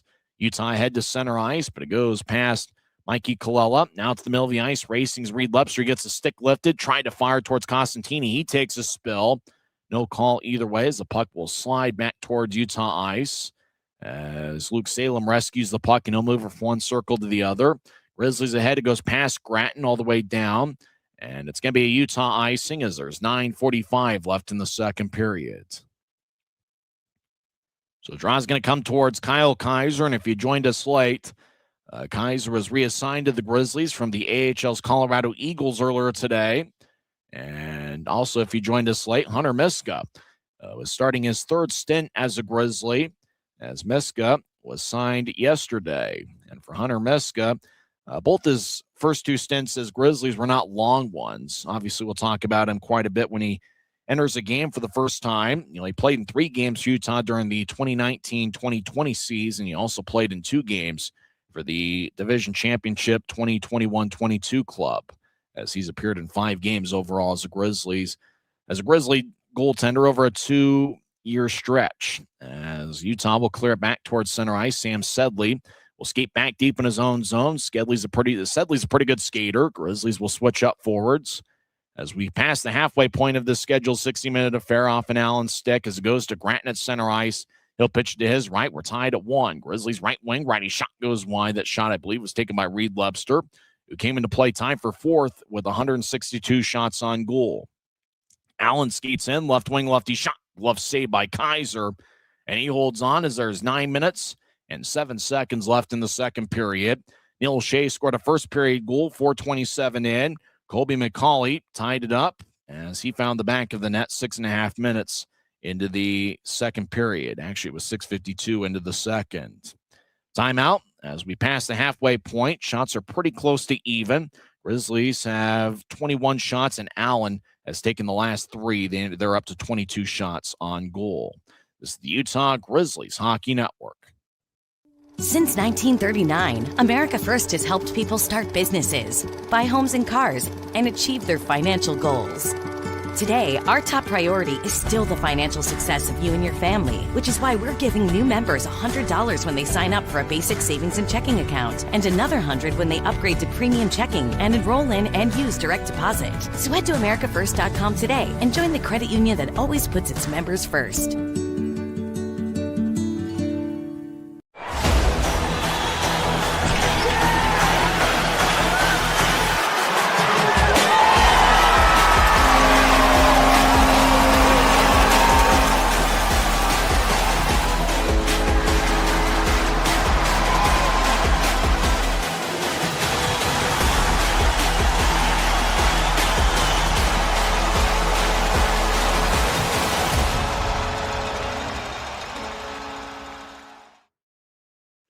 Nine minutes and 7 seconds are left in what's turned out to be an evenly played game. Allen has won 2 in a row, and they are 6-4 in their last 10 games. For the Grizzlies, they've been a high-scoring club in the month of February. It's the 8th game in the month, and the Grizzlies have a 3-2-2 record, and they've averaged 4.8 goals per game in the month, 34 goals in 7 games. Looks like the fans are having a good time. It is Texas night. I don't know what they're doing. It looks like some sort of lasso thing with kind of like an imaginary lasso. As we're back to live action at center ice, and the puck deflects off the stick and it goes out of play.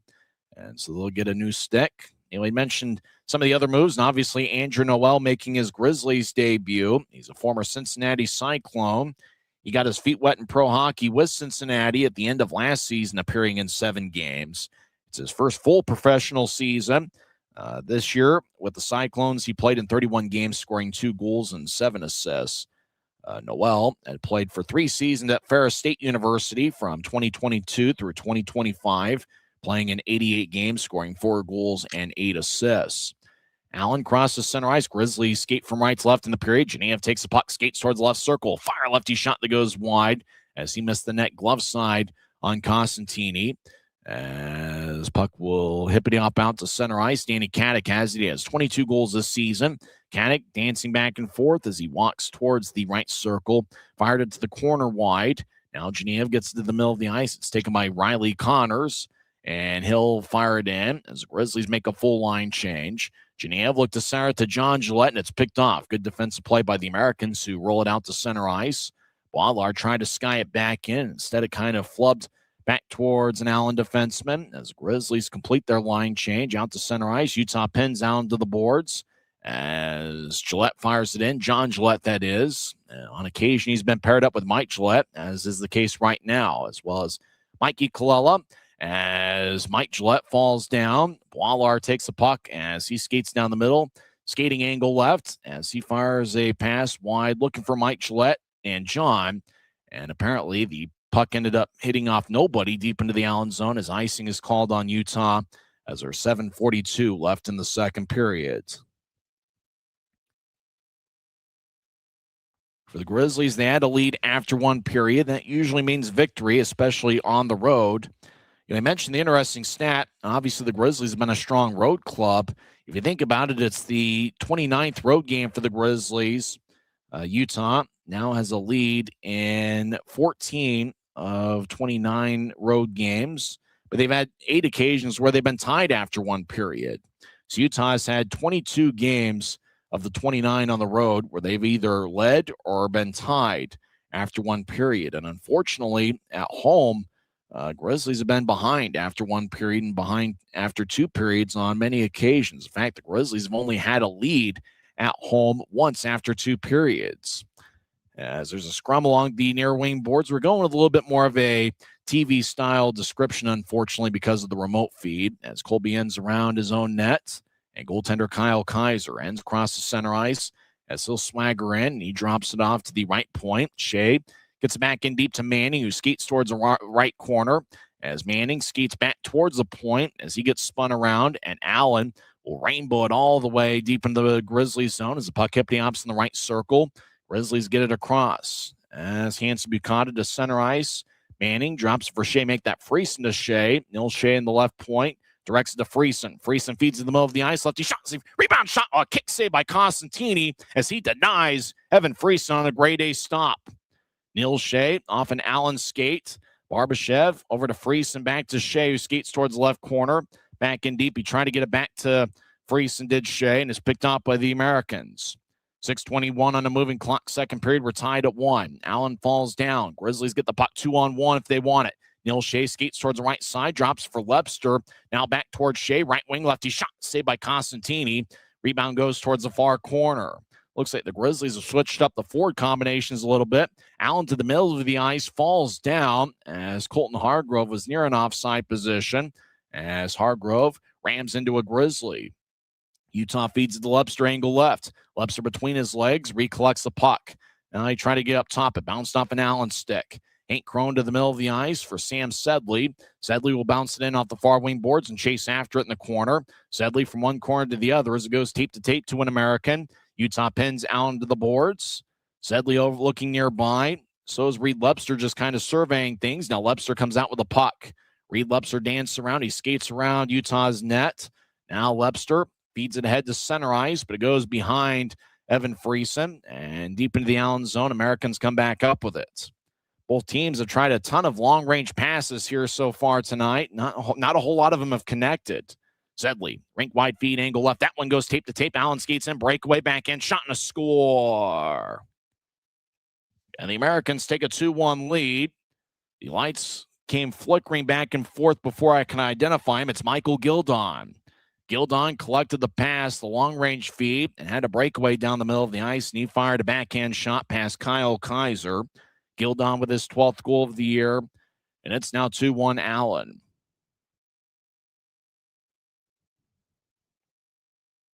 I think it was Sedley that threw the pass We just see the receiving end of the pass on the replay. Pretty good move by Gildon, just kind of dangling back and forth from left to right, and then got Kaiser off balance and just kind of slid it past Kaiser's left ankle.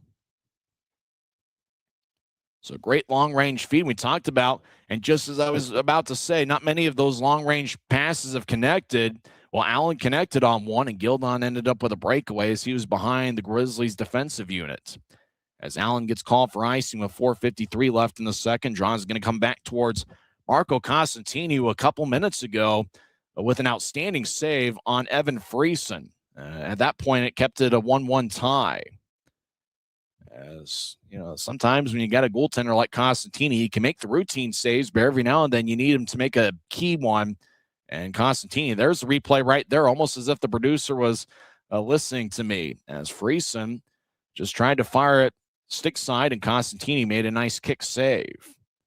So it's 2-1 Allen. Draw's going to be over in the right circle as Connors gets it back up top. And that was great symmetry there by the video producer and Allen and me. I talked about how that was the stop there that Costantini made, and he had to make a grade A save, and he certainly did. Grizzlies right wing trying to force it in, and it bounced in front of the crease. Puck hit in the opposite center ice. Poilard will drive it back around the boards as Allen tried to get towards Michael Gildon. It's kicked away as Utah out to center ice.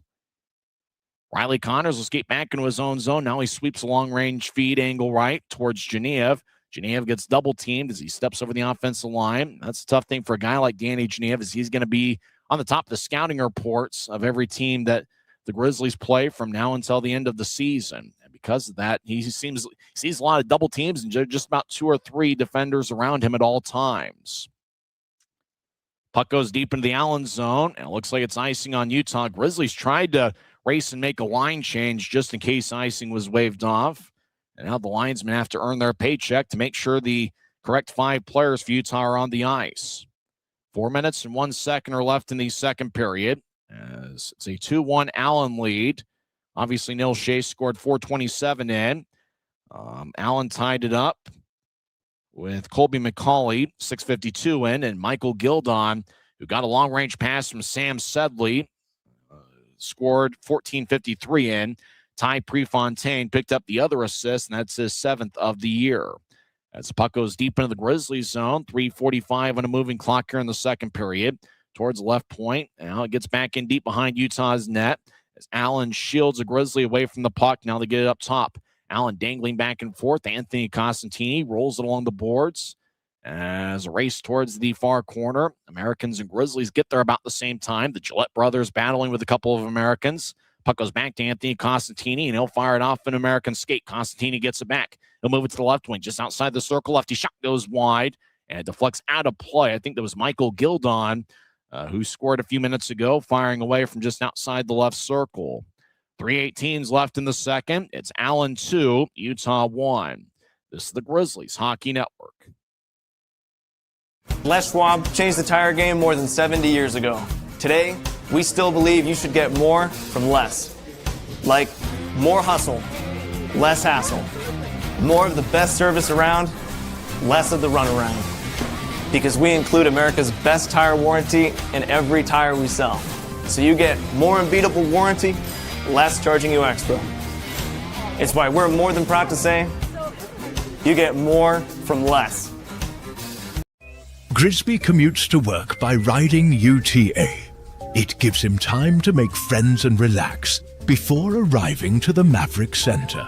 But how can Grisby keep enjoying that feeling throughout the entire day? An idea! Utah Transit Authority, proud sponsors of the Utah Grizzlies.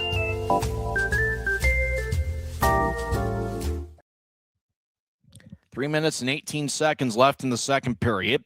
It's the opener of a 2-game series. Remember, both teams will be in action tomorrow night. 5:50 pregame show, 6:10 face-off. It's 2-1 Allen. Grizzlies had a 1-0 lead after one period. The Americans responded with 2 unanswered second period goals. Face-off's going to be in the Grizzlies zone in the left circle. Luke Manning will take it as Manning holds his ground strongly over in the circle as both teams jostle for position. Now the Grizzlies will clear it out to center ice. American second period goals were scored by Colby McCauley, 6:52 in, and Michael Gildon on a breakaway fired a beautiful backhand shot past Kyle Kaiser, 14:53 in. Salem gets it ahead as puck trickles past Barbashev at center ice. Now the Americans up with it. Right wing feed to Danny Caddick, who will backhand it in. The Americans enter, but the Grizzlies are doing a good job at neutral ice, forcing the Americans to work to enter the offensive zone. Down the middle, Watts lefty shot saved by Kaiser as puck goes up top. As it dives, now it kicks off of two sticks.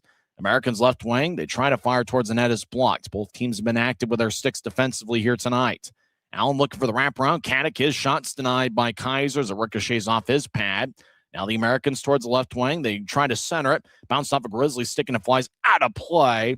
As looks like a pretty good Friday night crowd, and hopefully everybody's okay where that puck was directed towards.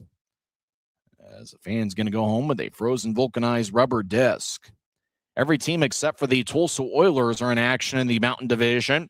And during the second intermission, we'll go over league scores, and we'll also check in on the Mountain Division standings. As obviously the top four teams in each division reach the postseason. How realistic are the Grizzlies' chances if they can find a way to get on a roll here over the next few weeks?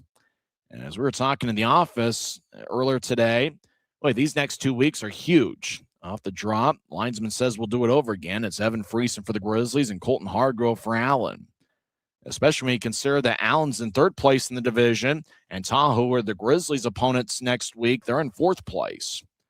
So obviously these next 2 weeks are certainly huge for the Grizzlies. If they can go on a run over the next 2 weeks, they can put themselves in a good spot there for the month of March. So obviously they've had to play catch up a little bit after a rough couple months leading into February.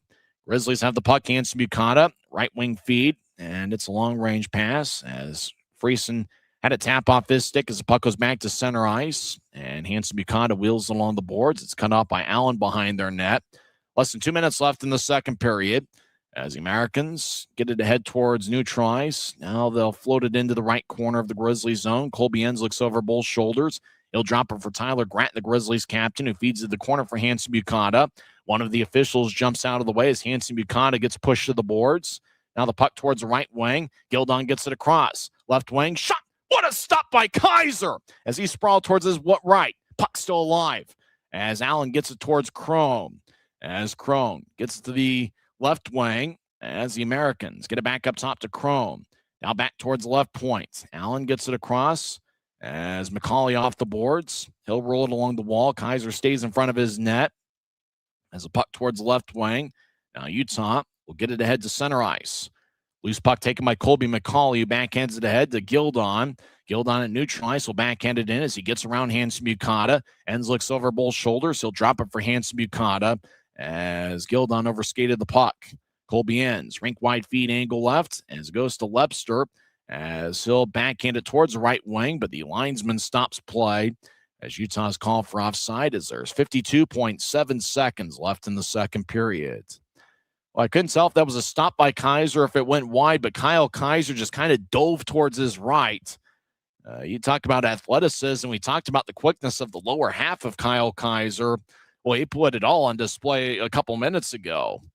So he looked like an acrobat in net. And most nights, Kyle Kaiser does look like an acrobat in net. Grizzlies win the neutral zone draw as Poilar will force the puck around the wall. As looks like a Grizzly got hit pretty hard, and that was Stepan Timofeyev. As Grizzlies get it back at center ice. Genev in the left wing over the offensive line as he gets taken away by Quinn Warmoth, but Connors was hanging out at neutral ice. He took the puck. Connors fires it in as Connors tonight's been out there with Danny Genev and Stepan Timofeyev. 25 seconds left in the period. Allen strides along the near wing out to center ice. Quinn Warmoth, the big 6'4 defenseman, throws it around the boards. Far point as Timofeyev loses his glove. He picks it back up as the puck will slide back towards Allen ice. 10 seconds left. Americans in control. 7 seconds left. Allen's looking for one final shot. 4 seconds left. Americans cross center ice. Warmoth gets around Boilar. Puck towards the right corner. Sharp angle shot saved by Kaiser at the buzzer. And that will do it for 40 minutes over at Credit Union of Texas Event Center as Blaisdell got knocked down following his own shot as he is laying behind Utah's net, hoping for a whistle and a penalty. The only whistle, though, is the end of the second period. Boy, we talked about the Americans' dominant second periods, and unfortunately, from the Grizzlies' perspective, it rang true, as Allen is now a plus 25 in the goal differential in second periods this year, as they scored 652, and Colby McCauley with his 17th of the year, Hank Crone and Colton Hargrove with the assists.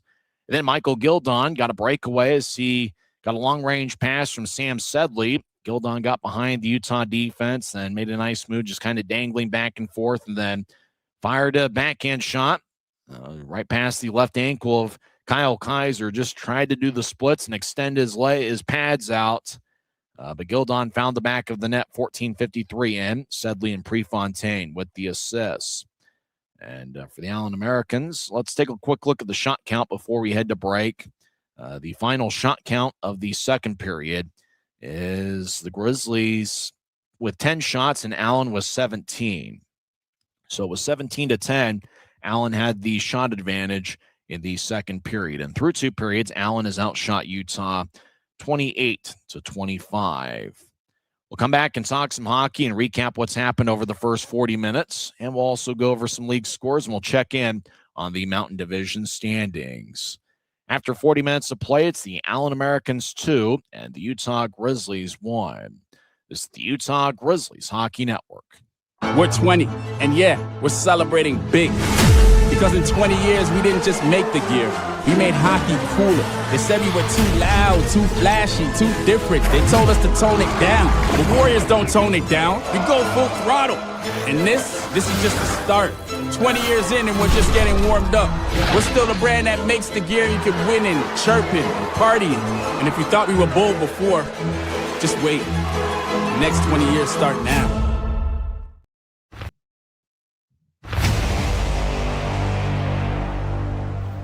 Tonight's game is brought to you by the ECHL, celebrating its 38th season of affordable family entertainment. The ECHL would like to thank everyone in attendance for your support of ECHL hockey. The ECHL would also like to recognize the following league sponsors: AMI Graphics, exclusive signage provider; Athletic Knit, official jersey supplier; Baron Rings, official championship ring supplier; BFL Canada Insurance and Sutton Special Risk, sponsors of the 2026 ECHL Hall of Fame induction ceremony; Dash, official mobile auction platform; The Fairley Group, official commercial insurance provider; Flow Sports, exclusive streaming provider; Hotel Planner, official hotel reservations partner; Howie's Hockey Tape, exclusive hockey tape and lace provider; In Glasgow, exclusive puck provider; Prolific One, exclusive secondary ticketing partner; and Warrior, exclusive on-ice equipment provider and title sponsor of the 2026 ECHL All-Star Classic. Catch all of the ECHL action live in high definition by logging on to flowhockey.tv.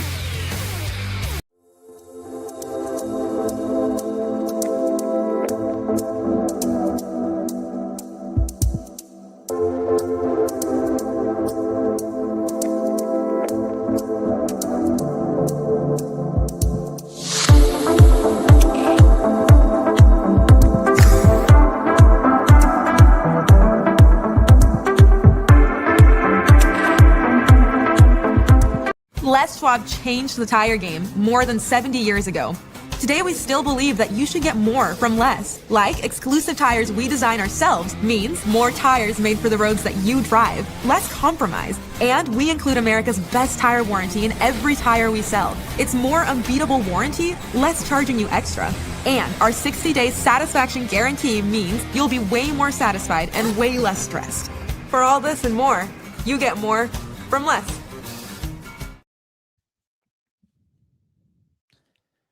After 40 minutes over in Allen, Texas, at Credit Union of Texas Event Center, it's the Allen Americans 2 and the Utah Grizzlies 1.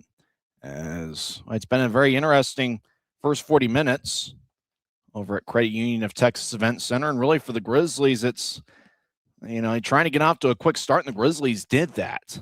When you play Allen, you got to find a way to get a lead because the Americans have struggled a bit in the first period of games this season, and the Grizzlies got on the board first, 4:27 into the first. One of the big storylines, obviously, tonight is the return of Neil Shea for the first time since January 10th. And for Shea, he picked up his 8th goal of the year from out in front of the crease. Maxim Barbashev with the lone assist. And for Shea, he now has a point in 18 of his last 22 games. Barbashev picked up his 8th assist of the year. It was 4:27 into the first. Utah led 1-0 after one period. Grizzlies outshot the Americans 15-11. In the second period, it was Allen that had a 17-10 edge in the shot count. Americans tied it up 6:52 in as Colby McCauley got his 17th of the year. Hank Crone and Colton Hargrove with the assists. And then the Americans took a 2-1 lead as Michael Gildon got a long-range pass from Sam Sedley. Gildon put together a pretty good move on Kaiser as he fired a backhand shot, kind of a low liner. Didn't, as the puck, I don't think, got any air under it. As he just kind of slid it past the left ankle of Kaiser, who tried to extend his pads as far as he could, but Gildon put together a pretty good move to give Allen a 2-1 lead. Sedley and Ty Prefontaine each picked up the assists. So through two periods, Allen has outshot Utah 28-25. Special teams have not played a factor in this game. Utah is 0 for 2 on the power play. Allen is 0 for 1. There was only one penalty in the second period as Sam Sedley got a cross-checking minor 3:31 in. For the Grizzlies in their 25 shots, Tyler Gratton, the Grizzlies captain, leads away with 4. Reed Webster and Danny Genev each have 3 shots, and that's really no surprise as Genev came into play leading the league with 204 shots, and so with 3 shots here through 2 periods, he now has 207. And for Reed Webster, he came into play tied for 4th in the league with 162 shots, so Webster now has 165 on the season. Stepan Timofeyev, Luke Manning, Aiden Hansen-Mukata, Neil Shea, and Maxim Barbashev, those 5 players each have 2 shots on goal. In terms of the plus-minus, Neil Shea, Luke Manning, and Maxim Barbashev, that forward line is each a +1 on the night. Kyle Kaiser is back in a Grizzlies uniform tonight. He was reassigned from the AHL's Colorado Eagles. Kaiser tonight has saved 26 of 28, and the Allen goaltender Marco Costantini, he's been outstanding as he has stopped 24 of 25. So we'll see if the Grizzlies have a third period comeback in them. It is Texas night over at Credit Union of Texas Event Center, but if you live in the state of Texas, I imagine every night is Texas night, and they've got an outstanding crowd. Credit Union of Texas Event Center holds just over 6,000, and it's pretty close to a sellout, as the announced attendance is 6,037. So you're talking about a pretty good Friday night crowd. And remember, it's just the opener of a 2-game set, as both teams will be in Allen tomorrow night. 5:50 pregame show, 6:10 face-off. Remember, next week, the Grizzlies will be at home for a 3-game set against the Tahoe Night Monsters.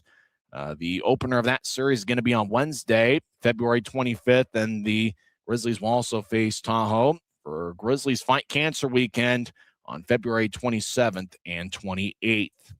Every team except for the Tulsa Oilers are in action in the Mountain Division.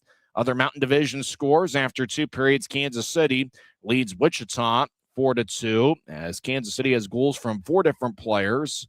Who's in net for the Mavericks? It is Logan Turnus getting the start for Kansas City. He's stopped 16 of 18. The backup goaltender is Sanders. Apparently, Dylan Wells is not in uniform for Kansas City tonight. So after 2 periods, Kansas City has a 2-goal lead over Wichita, 4-2. Mavericks are 38, 8, 1, and 1 on the year. Wichita is 21, 19, 3, and 4. As the Mavericks have won 9 in a row, they are 9-1 in their last 10 games. After 1 period over at the Monument, Rapid City got 2 first-period goals from former Grizzly Briley Wood. Wood scored 7:05 into the first period and 9:43 into the first. It's been a bit of a tough stretch for Briley Wood this season statistically, but he gets 2 first-period goals, and after 1 frame, Rapid City leads Worcester 2-0. Remember, Briley Wood led the Grizzlies with 20 goals last season. Getting underway in about 10 minutes from now over at Tahoe Blue Event Center. That's an interesting showdown. If you got Flow Sports, I'd say go and watch that one after the end of this Grizzlies game. Idaho's got a record of 33, 13, and 4. Next week's Grizzlies opponent, the Tahoe Night Monsters, come in with a record of 24-22-3. Other action in the league before we head to break. Iowa has a 1-0 lead over Cincinnati as Isaac Johnson scored 18-11 into the second period. Late second period, Maine leads Bloomington 1-0. It was interesting seeing Bloomington in the 3-game series at Maverick Center last week. Halfway through the third period, Jacksonville's clinging to a 2-0 lead over the Florida Everblades. Guy Krenza and Jared Youngman's Atlanta Gladiators score 2 unanswered third period goals as Atlanta gets a 4-2 road victory over South Carolina. Cody Sylvester and Alex Young each found the back of the net. Young's, I believe, was an empty netter, 18-29 in. Atlanta only had 19 shots. They scored 4 of them. Atlanta 4, South Carolina 2. Jeff Carr's Norfolk Admirals get a 6-5 overtime victory over Fort Wayne as O'Leary scored the OT game winner 2-14 in. Trois Riviere scores 3 unanswered third period goals, and they defeat the Toledo Walleye 6-3. As Trois Riviere, they've been just about a 500 club this year. Their record after the victory goes to 22-21-3. In overtime, Kalamazoo defeats Indy 4-3. It was also a 4-3 final, this one in regulation, as Adirondack defeated Greensboro. So that's the action across the league. When we come back, we'll go over some of the team leaders as well as a check on the Mountain Division standings. Allen leads Utah 2-1 as the Grizzlies will be looking for a third period comeback. But remember, the Grizzlies have been a very strong offensive third period club this season. You're listening to the Utah Grizzlies Hockey Network. Every new day is a chance to be kinder to your body and your mind. U of U Health is here to help you build strength and confidence every day. Let us help you be a better you. U of U Health, official health partner for the Utah Jazz, Utah Hockey Club, Utes Athletics, and the Utah Grizzlies. Take the first step today at uofuhealth.org.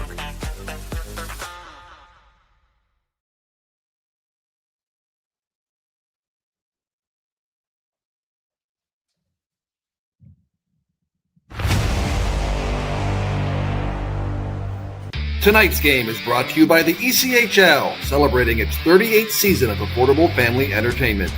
The ECHL would like to thank everyone in attendance for your support of ECHL hockey. The ECHL would also like to recognize the following league sponsors: AMI Graphics, exclusive signage provider; Athletic Knit, official jersey supplier; Baron Rings, official championship ring supplier; BFL Canada Insurance and Sutton Special Risk, sponsors of the 2026 ECHL Hall of Fame induction ceremony; Dash, official mobile auction platform; The Fairley Group, official commercial insurance provider; Flow Sports, exclusive streaming provider; Hotel Planner, official hotel reservations partner; Howie's Hockey Tape, exclusive hockey tape and lace provider; In Glasgow, exclusive puck provider; Prolific One, exclusive secondary ticketing partner; and Warrior, exclusive on-ice equipment provider and title sponsor of the 2026 ECHL All-Star Classic. Catch all of the ECHL action live in high definition by logging on to flowhockey.tv. Welcome back to Utah Grizzlies hockey. After 2 periods, Allen has a 2-1 lead. Well, in the Mountain Division standings, you can pretty much pencil Kansas City and Idaho in for postseason spots. Kansas City has 78 standings points, which is far and away the most in the league. In fact, the next closest team is Idaho, who's got 70 standings points and a 700-point percentage. The team that's got the third most standings points is the Wheeling Nailers, who have a record of 30, 13, 2, and 3. In third place in the Mountain Division is the Allen Americans. They've been pretty good both home and away. They're 6-4 in their last 10 games. Allen is in third place with 56 standings points and a 583-point percentage. The Tahoe Night Monsters, the Grizzlies' opponent for the 3-game series at Maverick Center next week. They've got 53 standings points and a 541-point percentage. But remember, Tahoe has a couple games against Idaho this weekend, and Idaho's obviously a pretty strong club both home and away. And so for the Grizzlies, And I know it might be tough for Grizzlies fans, but they may have to root for the Idaho Steelheads this weekend. Wichita's in 5th place in the Mountain Division. They've got 49 standings points, 4 back of Tahoe for that 4th and final playoff spot. Wichita has a .521 point percentage, and they are 5-5 in their last 10 games. Rapid City will be the Grizzlies' opponent for the final weekend of the regular season. Rapid City's in 6th place with 45 points and a .479 point percentage. They lead 2-0 against the Worcester Railers after one period on 2 Briley Wood goals. Grizzlies are in 7th place with 42 points. They are 11 games back of the 4-seeded Tahoe Night Monsters. And if you think about it, the next couple weeks are really going to be critical for the Grizzlies. Obviously, the 2 games against Allen this weekend, and then 3 games against Tahoe. And that's because Allen's in 3rd place, Tahoe's in 4th, and obviously standings points you get are points that they don't get. So that's where the next 2 great weeks are going to be critical, and the Grizzlies have plenty of games against divisional opponents, and obviously a lot of room to try to catch up. It's game 50 of 72, so obviously the Grizzlies do have some time, but obviously time is running short when you're 11 points back of a playoff spot. If you look at the March schedule, the Grizzlies have 6 games in the month of March against non-divisional opponents, and all 6 of those games are going to be on the road. November 6th, the Grizzlies will play Bloomington for the 4th and final time this year. Grizzlies did pick up 3 out of a possible 6 standings points against Bloomington this past weekend. And then the Grizzlies will be in Cincinnati to take on the Cyclones on March 7th and 8th. Cincinnati's been towards the middle of the pack in the Central Division. Cincinnati right now, though, has 45 standings points, and they are 6 points back of 4th place Indy. Then the Grizzlies will be at home in a 3-game series against Tulsa March 12th, 14th, and 15th. The Indy Fuel, who we just mentioned, they've got 3 games hosting the Grizzlies, as the Grizzlies' final road trip ever, at least in the regular season, is going to be against the Indy Fuel on March 20th, 21st, and 22nd. Grizzlies won the regular season with 9 straight home games. The Allen Americans will be at Maverick Center on March 26th and 29th. And then the Wichita Thunder are in for a 3-game set in early April. That's April 1st, 3rd, and 4th. And then the Grizzlies have one final game against the Idaho Steelheads on Tuesday, April 7th. And the Grizzlies close out the regular season against the Rapid City Rush on April 10th, 11th, and 12th. Don't forget that April 11th is going to be Fan Appreciation Night, and April 12th is the final regular season game in Utah Grizzlies history.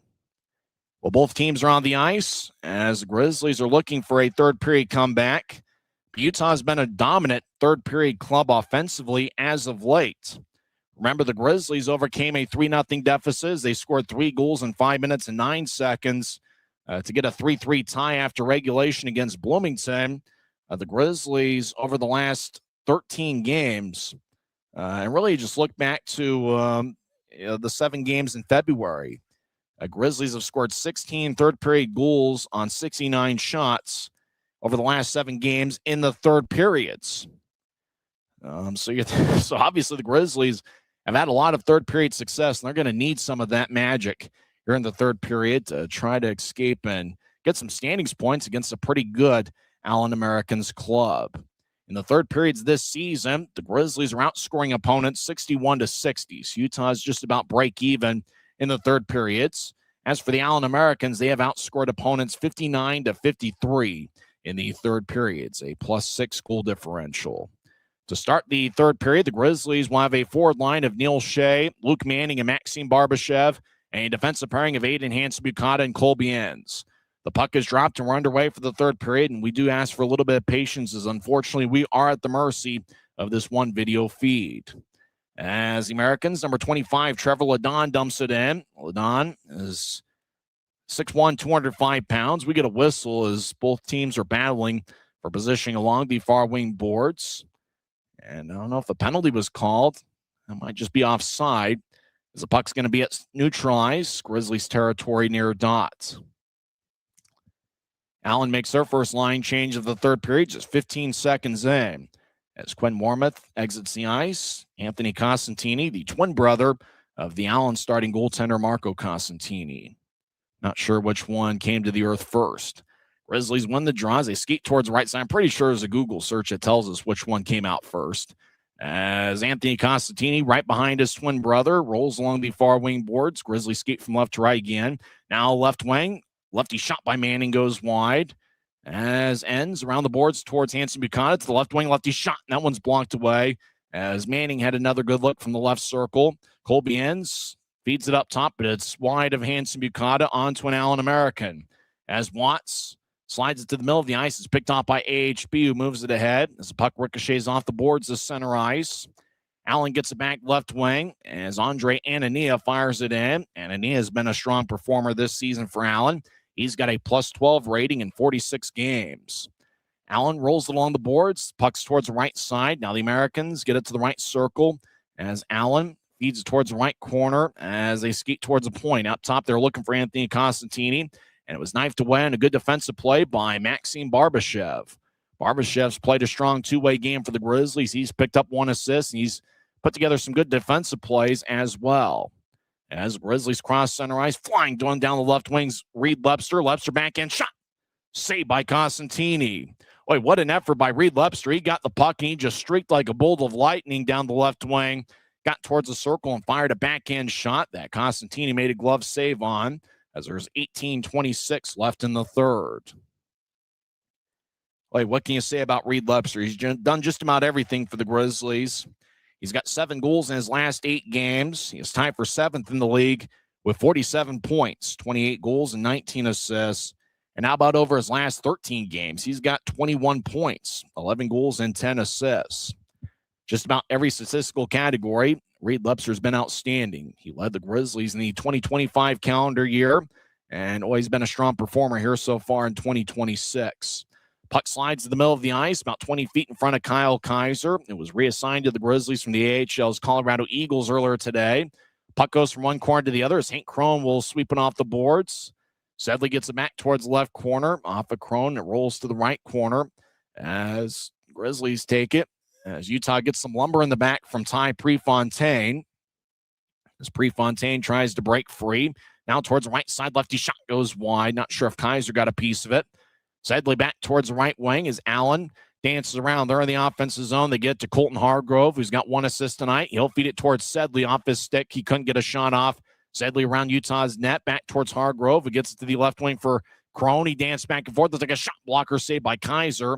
Puck up top. Prefontaine to the high slot. Sedley gets towards Hargrove, who moves to the right wing for McCauley, who skates around 2 Grizzlies, throws it towards Crone as Kaiser just kind of moves towards his right, spins himself in the crease, and now play stops. McCauley wanted to slam his stick on the glass, and now it looks like a couple Grizzlies are going after Hank Crone, and with that, it looks like Colby McCauley's aggressively going after Grizzly who's behind the net.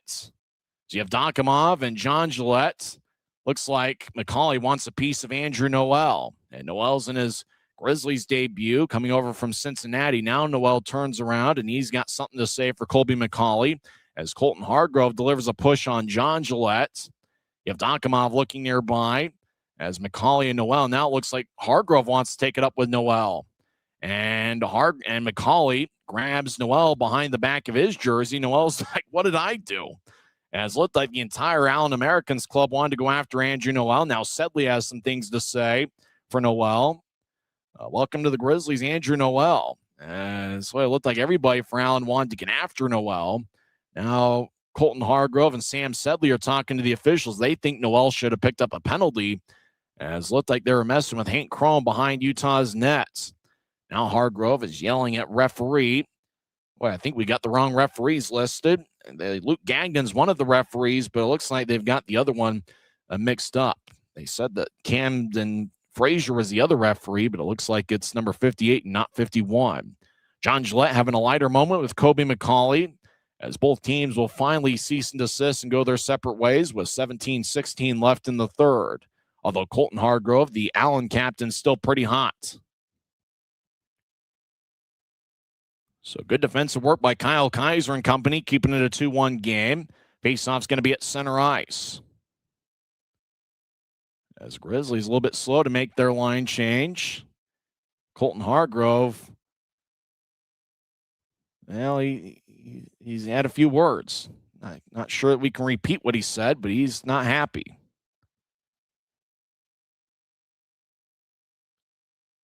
So now it looks like Hargrove, who continues to have his conversation, he says that is fertilizer, I think, or something to that effect. He is not happy.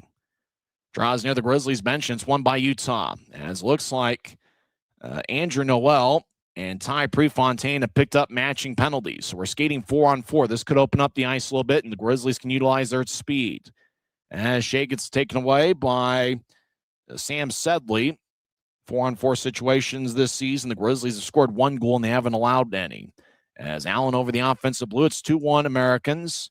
Here 3 minutes into the third period. Lefty shot, and that one goes wide. A stick goes flipping towards the left corner as it twirled high into the air. As Luke Manning gets the puck, he'll skate at center ice, and he'll throw a rink-wide feed, and that's picked off. Allen skates towards the right wing as they drop it off. Harrison Blaisdell skates towards the far goal line, now around Utah's net as they get it towards Sedley. High slot, his righty shot goes wide. He missed the net glove side on Kaiser. Kyle Kaiser's played a strong game, keeping the Grizzlies in it. Stepan Timofeyev with the puck as he dances back and forth. Allen makes the line change. Grizzlies will switch up skaters as well, as Timofeyev will push it back into the Grizzlies zone. 50 seconds left in the 4-on-4. I imagine it's matching roughing minors. Not really sure. We didn't get to see the referee signal on the video screen. Grizzlies get it out towards center ice and beyond as Barbashev chasing after the puck in the far corner, loses his balance. Allen gets it back. The Americans will skate around Marco Costantini's net. Now they stop. Andre Anania will feed it to his left as Braden Watts dancing back and forth. He gets around Timofeyev. Watts tried to split a double team and slides the puck towards Kaiser, who clears it towards the far wing.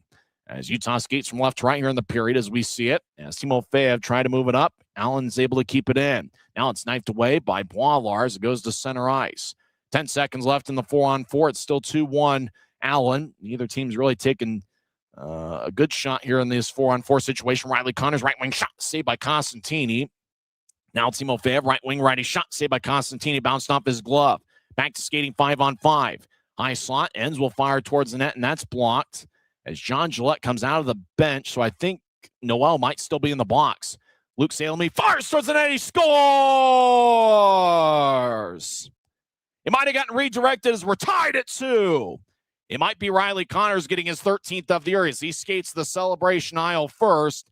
Luke Salem fired away from the right wing, and immediately Salem pointed towards Riley Connors and said, "That's your goal, big guy," as we're tied at 2 exactly 5 minutes into the second period. As Salem did fire towards Marco Costantini, and it was redirected by Riley Connors.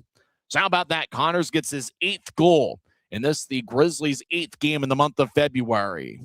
Boy, Riley Connors has been absolutely outstanding. You think about late January, he had a lot of close calls, a lot of grade A scoring chances. They either were robbed by good goaltenders making saves or, Connors just missing the net. Just didn't quite have that puck luck. But once the calendar turned to February, it's all been going in for Connors. So the Grizzlies have a first period goal from Neil Shea and a third period goal from Riley Connors, which came exactly 5 minutes in. We know Luke Salem's going to get one of the assists. Grizzlies on the attack again. They try to center it to Genève, but there's just too much traffic. So Utah skates around Allen's net as Warmoth bounces a Grizzly to the ice. As the Americans will plop it ahead as it goes to center ice.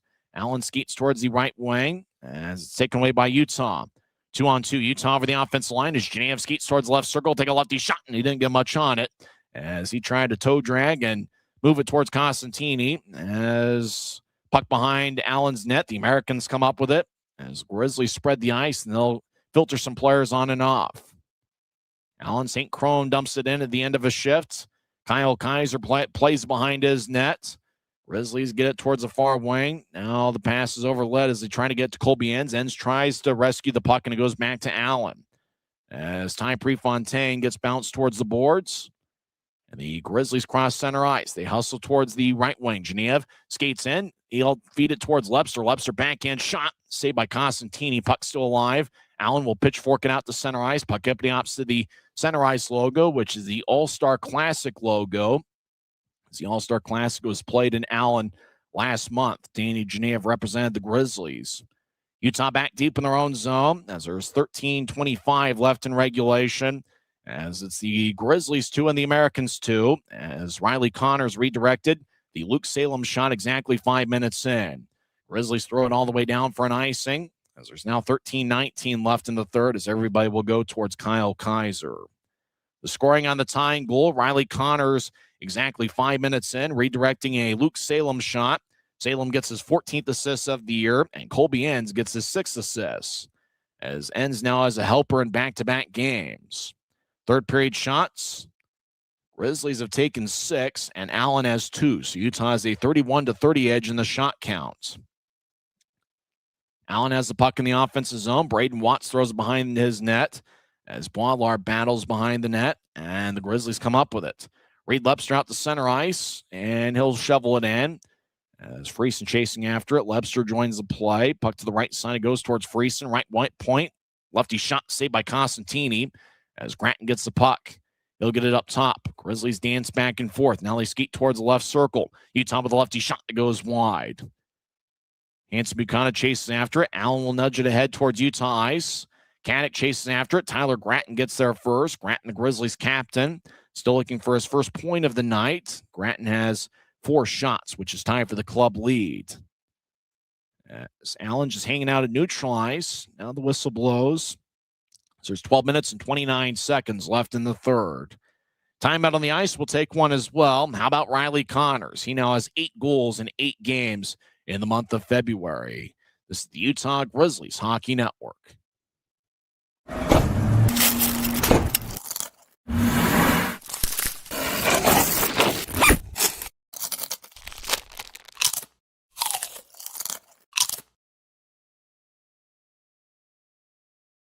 Since 1939, America First has helped people start businesses, buy homes and cars, and achieve their financial goals.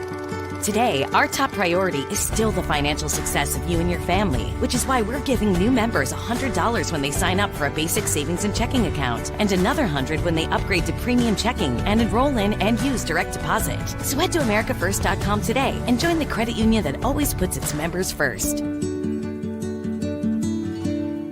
From commercial to recreational truck accessories, Mountain Land Truck Outfitters has got what you need. Flatbeds, spray and bed liners, lifts and leveling kits, wheels and tires. Mountain Land Truck Outfitters proudly uses a brand you know and trust. And with our experienced, knowledgeable, and friendly staff, your visit here will be informative and enjoyable. Stop into our convenient location in Provo at 265 South 100 West or call 801-225-4637 to get a quote for your fleet or individual truck. Mountain Land Truck Outfitters.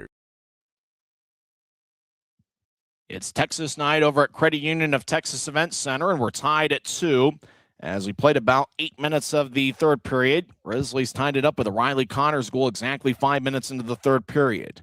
Puck deep in the Allen zone as the Americans are up with it. Grizzlies skeet from left to right here in the third period.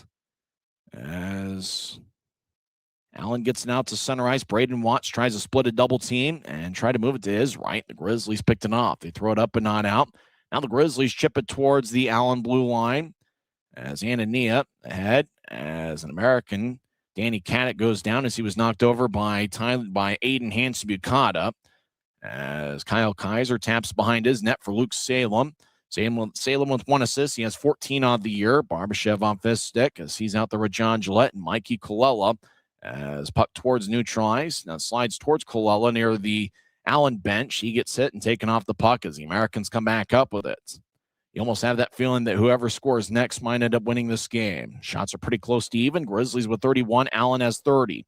Hargrove gets around ends. Hargrove skates around Utah's net as McCauley was trying to cut down the middle of the ice as McCauley and Andrew Noel tie up as Noel back making his Grizzlies debut wearing number 77. Hargrove slides one across, right point, and ricochets off the boards now to neutral ice. Allen will back it out into their own zone and reset. Less than 11 minutes left in the third period. We're tied at 2 as the Grizzlies have a first period goal from Neil Shea and a third period goal from Riley Connors as Allen got second period goals from Colby McCauley and Michael Gildon. Out to center ice, it goes beyond into the American zone. Over to the right corner. Genev chases after as the puck goes to the far corner. Now behind the net, Warmoth and Genev battle. Now right wing, Grizzlies center it. Timofeyev, righty shot, and it goes wide. Boy, Timo didn't miss it by much. It's been a pretty strong forward line of Timofeyev, Connors, and Genev as they were on the ice for the third period goal. Genev chips it off an Allen skater as Salem lofts it over the head of Timofeyev, who tries to rescue the puck. Allen will tap it behind their net as McCauley moves it ahead. Allen with a left wing feed as they try to get it towards Lucas Sillinger. His father, Mike Sillinger, is a former NHLer, played with the Flyers and a few other teams. Grizzlies will fire it towards Marco Costantini. Both teams chase after it in the far corner of the American zone as Allen gets it towards Sillinger, who slides it off the skate of Sedley. Sedley recovers the puck, and he'll move it ahead as the Americans still in their own zone. Grizzlies are challenging Allen at every inch of the ice here in the third period. Americans saucer it ahead. It goes past Gildon and rolling back to neutral ice near the Grizzlies bench. Now Allen gets towards Blaisdell down the middle of the ice. Good tap check by Colby Enns. Just kind of tapped it away from Harrison Blaisdell. Is there such a thing as a tap check? Well, there might be now. The Americans back to neutral ice. We're having some fun here on a Friday night as Allen gets it to the middle of the ice, but it's forced in there, and it goes back to Utah off the wall. Grizzlies enter 3-on-3 as Friesen skates towards the left wing. He'll take a lefty shot. Blocker saved by Costantini. Now towards the far goal line. The Americans come up with it. Grizzlies retreat defensively. Allen crosses center as Caddick gets around Andrew Noel. As Caddick, looks like a penalty is going to be called on Noel as Kaiser jumps out of the way as Caddick was nearby. Holding is going to be the call. I believe Andrew Noel is going to pick up his second penalty of this third period. Noel making his Grizzlies debut. He was acquired in a trade from Cincinnati for the rights to Christian Felton, as Felton was playing in the American Hockey League with the Belleville Senators. 8:51 left in the third period. We're tied at 2, and Allen's on the power play on the other side. You're listening to the Utah Grizzlies Hockey Network. Grisby commutes to work by riding UTA. It gives him time to make friends and relax before arriving to the Maverick Center. But how can Grisby keep enjoying that feeling throughout the entire day? An idea! Utah Transit Authority, proud sponsors of the Utah Grizzlies. Les Schwab changed the tire game more than 70 years ago. Today, we still believe you should get more from less. Like more hustle, less hassle. More of the best service around, less of the runaround. Because we include America's best tire warranty in every tire we sell. So you get more unbeatable warranty, less charging you extra. It's why we're more than proud to say, you get more from less. 8 minutes and 51 seconds are left in the third period. Utah Grizzlies and Allen Americans are tied at 2. Allen's on a power play as Andrew Noel got a holding minor 11:09 into the third period. It's Allen's second power play of the night, as Luke Manning will take the draw against Colton Hargrove. Face-off won by Allen as Hank Chrome will throw it to somebody off the screen. It's Sam Sedley in the right wing as the Americans spread the ice in the power play. Sedley will force it back to his right as the Americans spread the ice in the offensive zone. They get to the right goal line, walk in on Kaiser. Lefty shot saved by Kaiser off the pads as shot was taken by Danny Caddick, who has 22 goals this season. Crone dancing around. He'll feed it to the left goal line. Now Allen skates around Utah's net, gets to the right side. They try to force one towards Caddick down the middle. It goes back to Hargrove from Caddick. Now up top, Sedley, who's got 21 power play assists, over towards Crone. Crone on the left side fakes a shot, skates towards a corner. Tried to direct it back up top to Sedley and kind of flubbed the pass. Puck goes up to Sedley as he kept it in the offensive zone. Sedley, one of the better power play quarterbacking defensemen in this league. As he gets towards Crone. Crone dancing around in the left corner. He's a magician with the puck at times. Crone over towards McCauley, who feeds it behind the net. Puck trickles off the skate onto Kaiser, who covers up. And that stops play with 59 seconds left in the power play and 7:49 left in regulation. So an interesting game. We came in talking about both teams being high-scoring clubs, but obviously with a good goaltending matchup, Kyle Kaiser for the Grizzlies and Marco Costantini for Allen. Even though both teams have over 30 shots, it's been a struggle offensively, and obviously it's tough to score goals against good goaltenders, and both teams have a good one in net tonight. Same teams tomorrow evening, 6:10 in the Mountain Time Zone. Outstanding crowd of over 6,000 over at Credit Union of Texas Event Center here tonight. As the Americans win the draw, Anania gets towards the right side, now back across to Gildon. Up top, Anania gets the right side. One-timer, saved by Kaiser. And he will hold on. Hanson Bukata was out in front of the net, battling with Harrison Blaisdell. But Kaiser made the stop with 7:35 left in the third. Grizzlies penalty kill unit looking to come up big here late in the third period. The Grizzlies have played a ton of close games as of late. 2 of the last 4 have gone past regulation. Draw won by Allen, but it goes back to New Trice. Utah takes it away. Grizzlies skate towards the offensive zone. John Gillette will take a lefty shot, and not sure if it got to Costantini. As the Americans back to center ice. Blaisdell splits a double team. Regathers the puck, skates around Kaiser's net, looking for a wraparound. Good job by a Grizzly cutting off the angle as to where Blaisdell would have skated towards the net. Now down the middle of the ice, Anania will feed it towards the left circle for Gildon. Gildon skates outside the circle. Gets the left goal line. 13 seconds left in the power play for Allen. Over to the right wing. One-timer goes wide. As that was Braden Watts firing away. He's got 17 goals this season. Now the puck will go deep into the American zone as the Grizzlies will fit in a full line change. Coming out of the box is Andrew Noel right now as he skates towards the bench. Grizzlies are now 2 for 2 on the penalty kill as we're still tied at 2. Hargrove skates around the Grizzlies defensive unit as he slithers his way towards the right corner. Now the puck up top. Allen fumbles it as puck towards the middle of the ice. We get a whistle as it appears the Americans are offside as there's 6:33 left in the third. Yeah, we're talking about the old saying, is the next goal going to decide this thing? So we said that right after the Connors goal, and they kind of have a feeling whoever scores next is going to end up winning this game. It's a Friday, and the Grizzlies have been outstanding on the road on Fridays this season. Utah is 7-2-1 on Fridays on the road. Overall, the Grizzlies are 8-6-3.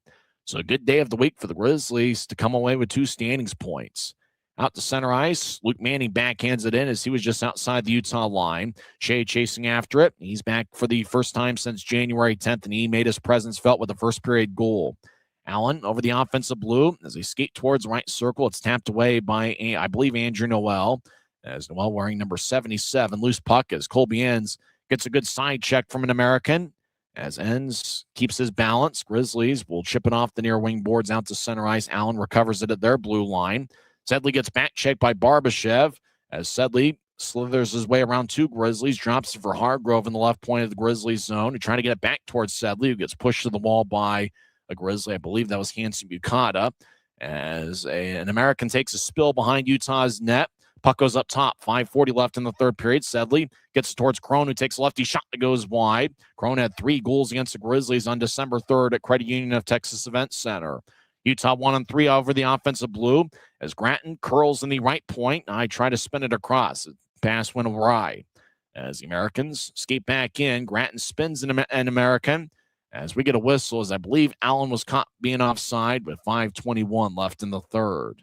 We'll find out how this ends on the other side as we're tied at 2. It's anybody's game, late third period. 7th meeting between the clubs. Utah's 2-4 against Allen this season. This is the Utah Grizzlies Hockey Network. We're 20, and yeah, we're celebrating big. Because in 20 years, we didn't just make the gear. We made hockey cooler. They said we were too loud, too flashy, too different. They told us to tone it down. The Warriors don't tone it down. We go full throttle. And this is just the start. 20 years in and we're just getting warmed up. We're still the brand that makes the gear you can win in, chirping, partying. And if you thought we were bold before, just wait. The next 20 years start now.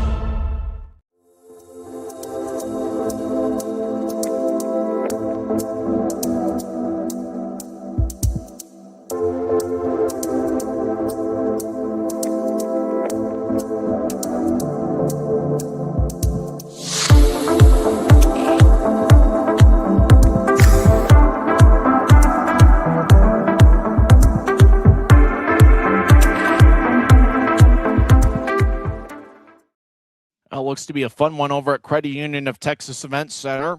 Grizzlies looking for their third win against Allen this season. We're tied at 2 with 5:21 left in the third period. Draw near the Grizzlies bench as Utah skates from left to right here in the period. Grizzlies got a first period goal from Neil Shea and a third period goal from Riley Connors. Allen with second period goals from Colby McCauley and Michael Gildon. Shots have been pretty close to even throughout. Timofeyev fires it in as he's out there with Genev and Riley Connors. Allen has the puck hipping up over Braden Watts' stick at center ice. Timofeyev fires it in. Marco Costantini rolls along the boards.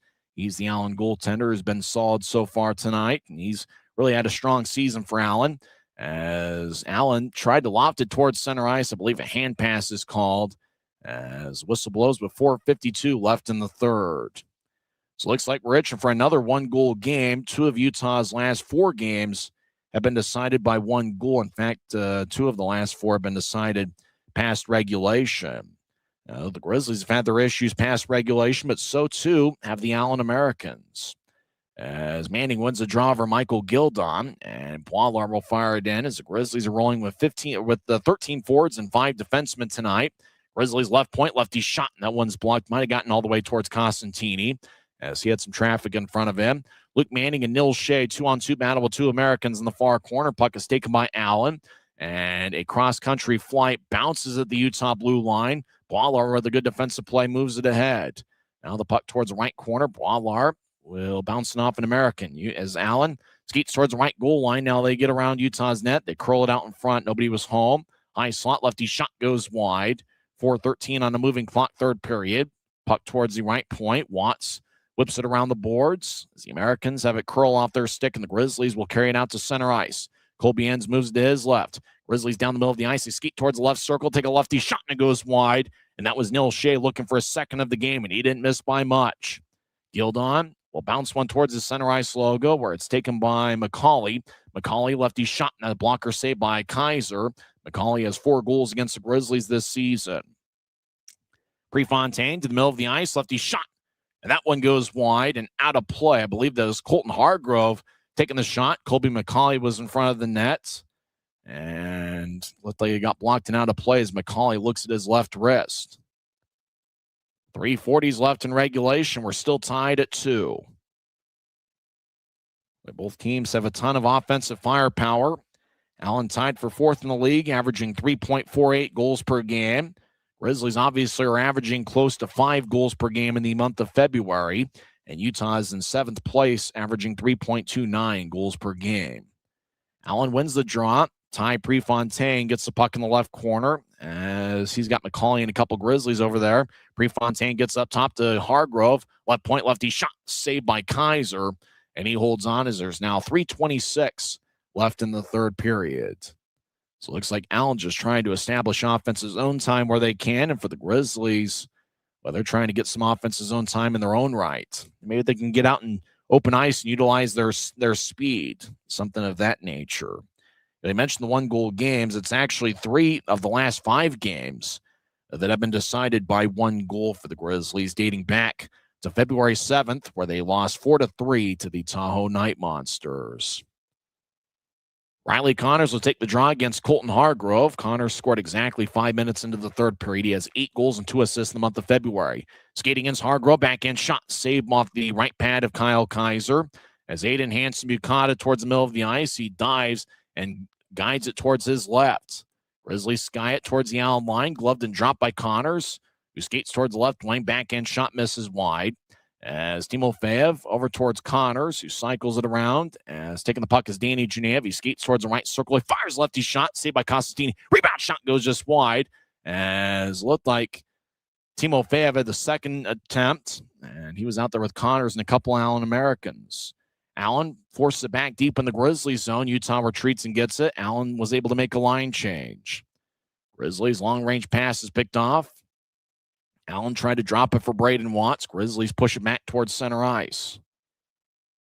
Grizzlies off the boards, looking to get it towards Danny Genev. It's cut off by Allen. Both teams are starting to slow things down as they value puck possession here late in regulation. Grizzlies make a line change of their own. 2:20 on a moving clock, third period. Allen throws it in, but it ricochets out of play as The clock stops with 2:17 left in the third.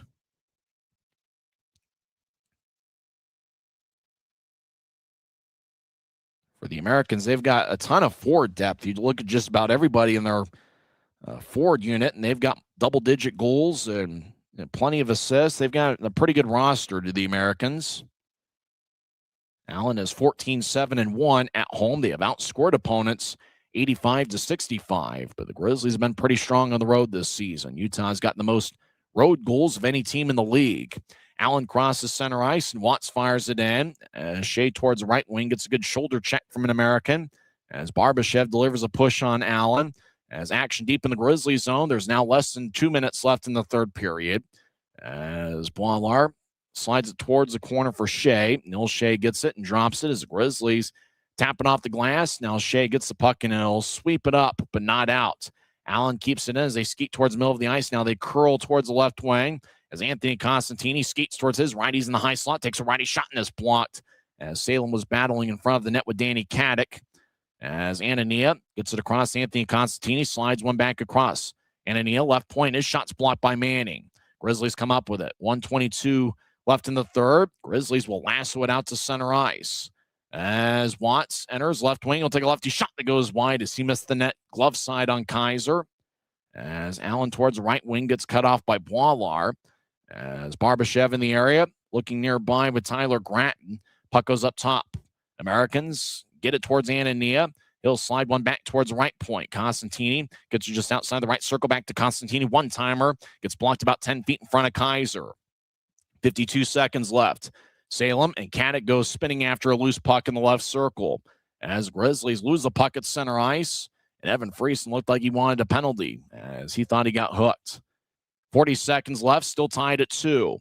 Friesen gets towards the Allen line, and he gets divorced in the puck from Ty Prefontaine. He's played a pretty strong game for the Americans. Puck goes out of play. It's going to be delay of game. As Allen was in their own zone, puck ended up out of play. Couldn't tell what the referee signal was. He might have been doing the tipping signal, which would say no delay of game. And so I believe we're going to skate 5-on-5 with 30 seconds left in the third period. So after a lot of offensive zone time for the Americans, the Grizzlies get an offensive zone face-off. And they've got a forward line of Reed Lepster, Evan Friesen, and Tyler Gratton. And watch out for Lepster. He leads Utah with 5 game-winning goals this season. And also watch out for Tyler Gratton in front of Utah's net. Draw, though, won by the Americans. 26 seconds left in regulation. As the Americans out towards center ice. Now it's taken by Hargrove. Hargrove left wing. As he gets around hands to Buchanan. Sharp angled shot hits the outside of the net. Grizzlies, can they have one final shot? 12 seconds left. Utah over the offensive line. Friesen slides into the far corner. 8 seconds left. Puck goes towards Gratton, who fires towards the net. Saved by Constantini. Lepster with the backhand feed out in front. 2 seconds left. Lepster with a righty shot. Saved by Constantini at the buzzer. And we go to overtime. Tied at 2. Boy, the Grizzlies put together a great effort in the final 10 seconds. Reed Lepster had 1, maybe 2 attempts there towards the buzzer. And Marco Constantini, the Allen Americans, deny him towards the end of regulation. So the Grizzlies are looking at, overtime for the third time in the last 5 games. Well, the Grizzlies have had their issues past regulation, as their basic win-loss record is 1-6, although technically it would be 1-0-6. They did pick up a standing point in all those games. For the Allen Americans, they've also struggled past regulation this season. If you joined us late, Utah took a 1-0 lead, 4:21 into the first period as Neil Shea got his 8th of the year with Maxime Barbashev getting his 8th assist. Utah led 1-0 after 1 period. Colby McCauley scored 6:52 into the second period to tie it up for Allen, and then Michael Gildon gave the Americans a 2-1 lead. He scored 14:53 in. Riley Connors tied it up for Utah exactly 5 minutes into the third period, with Luke Salem and Colby Enns getting the assists. And in the third period, both teams had 12 shots, and the Americans have outshot the Grizzlies 40-37. The Americans have had their issues past regulation, as have the Grizzlies. So something's got to give. There's 7 minutes in the overtime session, and obviously it's been a pair of outstanding goaltenders out there tonight, as Kyle Kaiser has saved 38 of 40, and Marco Costantini has stopped 35 of 37. 7-minute overtime session as Sam Stange is going to be out there with Sam Sedley and somebody else for Allen. I don't think their first name is Sam. Grizzlies won the draw. Hanson Bukata is out there along with Neil Shea, and I can't see who the other is on this Flow Sports screen. Hanson Bukata drops for Shea, who had 2 overtime game winners for the Grizzlies last season. As Shea dangles back and forth, the other forward on the ice is Luke Manning. As Shea races towards left wing, accelerates at center ice. He'll drop it off for Luke Manning. Manning gets the puck at center ice. Skates down the middle. Manning, he'll fire lefty shot and goes wide as he had Sam Sedley in front of him. As Sedley gets the puck in front of Costantini's net. First time the Americans have possessed the puck here in overtime. As Sedley will drop it off. It's taken away by Utah. As the Grizzlies skate over the offensive blue. As Timofeyev just outside the left circle. He gets knifed away by an American towards the near wing boards. Grizzlies skate from right to left here in overtime. Allen has the puck. 6:05 left in the extra session as the Grizzlies will switch up skaters again. Maxim Barbashev's on the ice. He's got Utah's lone overtime game winner, and that was on New Year's Eve against Wichita. As over the offensive line, Braden Watts does a half circle over in the right point. He'll get it to Kadek around Utah's net. Danny Kadek skates towards the high slot. He skates towards his right. He's now in the right circle. Kadek gets pushed. Grizzlies trying to take it away. Now Kadek looking for a wraparound lefty shot. Say rebound shot. Second shot goes wide as well. As Grizzlies come up with it. 5:35 left in overtime. Utah spins around. Luke Salem in particular. He's out there with Timofeyev, who's coming off the ice now, and Maxim Barbashev. Barbashev skates towards the bench. Salem skates behind Utah's net as Reed Lepster's on the ice for Utah. As Lepster fakes it, Salem keeps it behind Utah's net. Couldn't see who the other forward is. I think it's Tyler Gratton. Salem with a right wing feed as taking the puck is Tyler Gratton, the Grizzlies captain. Gratton over the offensive blue, slithers his way around Anania, around Allen's net. As Gratton looking for a centering pass, and it's taken away by Allen. Grizzlies get it back in neutral ice. Lepster accelerates towards the right circle. Toe drag, righty shot. That one's blocked before it gets towards Marco Costantini. As Lepster gets held up along the boards. Now Lepster breaks free. Skates around Allen's net. He stops. Chips towards Gratton. Lefty shot and a score! Grizzlies win! Grizzlies win! Grizzlies win! Tyler Gratton, the Grizzlies captain's the hero tonight. Utah wins 3-2, and there is no doubt about it. As Reed Lepster just fed it towards the right circle, and the Grizzlies get the overtime game winner. It's their second OT winner of the season, and what a job for Kyle Kaiser. He was outstanding in net, stopping at least 38 of 40, as Kaiser's record goes to 5-3 on the year. As the captain, Tyler Gratton, fired it over the right shoulder of Marco Costantini. As the Grizzlies get a victory on the road, they are now 15-12-2 away from Maverick Center, and they did it against a good Allen Americans club. So how about that? The Grizzlies get it done in overtime. It's their second OT game winner of the season, and it's Tyler Gratton getting it with Reed Lepster picking up the main assists. Final score from Credit Union of Texas Event Center. It's the Utah Grizzlies 3 and the Allen Americans 2. This is the Utah Grizzlies Hockey Network. Every new day is a chance to be kinder to your body and your mind. U of U Health is here to help you build strength and confidence every day. Let us help you be a better you. U of U Health, official health partner for the Utah Jazz, Utah Hockey Club, Utes Athletics, and the Utah Grizzlies. Take the first step today at uofuhealth.org. Oh, how sweet it was. The Grizzlies defeat the Allen Americans 3-2. We talked about the Grizzlies and their struggles in overtime. The Allen Americans are having similar struggles past regulation. And for Tyler Gratton, the Grizzlies captain, he scored some huge goals for the Grizzlies this season. Obviously, he's got 9 power play goals.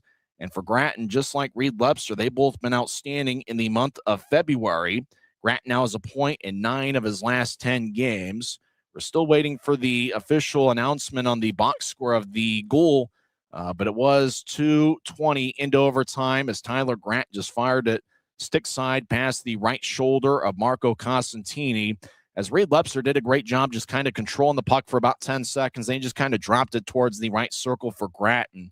And Tyler Gratton, the Grizzlies captain, comes through as the Grizzlies get the extra standing point as their record goes to 19, 25, and 6 on the year. And 15 of the 19 victories for the Grizzlies have been on the road. And Utah with 3 goals tonight. And actually their goals per game average on the road drops a little bit. They came into play averaging 3.92 goals per game away from Maverick Center. Let's go over the scoring tonight as Grizzlies had a 1-0 lead after one period. Neil Shea came back for the first time since January 10th.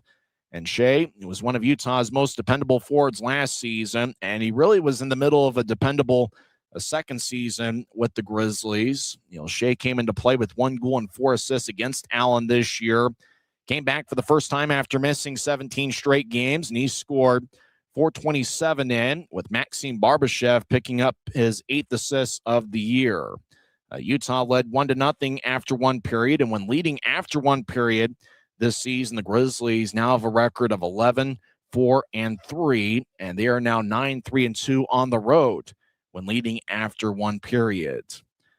You knew about the second periods. The Americans have had a lot of success in that frame, and the Grizzlies have struggled a little bit in the second period. Allen scored 2 unanswered second period goals. Colby McCauley got a 17th of the year, 652 in. Hank Cronin, Colton Hargrove with the assists. And then 14:53 into the second, it was Michael Gildon being on the receiving end of a long-range pass from Sam Sedley. Gildon was behind the Utah defense, and he put together a pretty good move, dangling the puck from left to right, and then fired a backhand shot past Kaiser, and that gave Allen a 2-1 lead, 14:53 in. Sedley and Prefontaine with the assists. So for the Grizzlies, it's a victory when trailing after 2 periods, and that's just the 4th time this season where the Grizzlies have won a game when trailing after 2. Utah tied it up exactly 5 minutes into the second period as Riley Connors redirected a Luke Salem shot. Salem fired away from the right wing, and Connors redirected it. How about the month of February for Riley Connors? He has 8 goals and 2 assists in 8 games in February. So Connors got his 13th of the year. Salem picked up his 14th assist of the season. And Colby Enns now has an assist in back-to-back games. He has 6 on the year. It was a pretty evenly played third period, as both teams had 12 shots in the frame, and the game ended up going to overtime. It was a strong goaltending matchup between Kyle Kaiser, who was just reassigned to the Grizzlies from the AHL's Colorado Eagles earlier today, and Kaiser was top-notch as he saved 39 of 41. Utah had 2 shots in overtime. Allen had 1, and the game winner was scored by the captain, Tyler Gratton, 2:20 in. The lone assist goes to Reed Lepster, as Lepster picked up his 20th assist of the year. So 2 of Utah's top guns lead to the game-winning goal. Special teams really didn't play a factor in tonight's game, as both clubs were 0 for 2 on the power play. In terms of the shot counts, Tyler Gratton and Reed Lepster each led the way with 5 shots. Gratton and Lepster were each a +1 for the Grizzlies tonight. Danny Genev had 4 shots for Utah, a rare game where he didn't score a point, but Genev now has 3 or more shots in 40 of 50 games. So Danny Genev, just about every game you can count on him getting 3 or more shots, 40 of 50 games. He has 3 or more shots. Genev has 11 points in now 8 games in the month of February. 3 shots each for Evan Friesen, Riley Connors, and Luke Manning.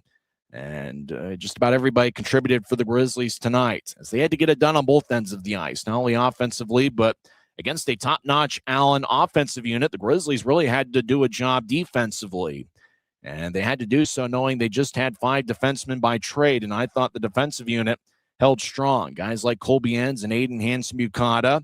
Boy, Luke Salem's played some good hockey for the Grizzlies as of late. He was a +1 tonight. And I really think Matu Poilar's really settled in, and he's played some good hockey for the Grizzlies. And Andrew Noel made his Grizzlies debut tonight wearing number 77. And I thought he looked pretty sharp at times this evening as well.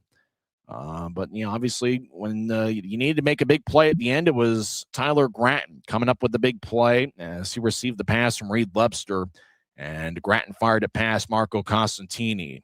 You got to tip your cap to the Allen goaltender. Costantini played a pretty good game as he saved 36 of 39. 3 stars of the game, according to somebody from the Allen from Credit Union of Texas Event Center. As the 3 stars of the game, 3rd star goes to Riley Connors. Obviously, he scored the game-tying goal exactly 5 minutes into the 3rd period.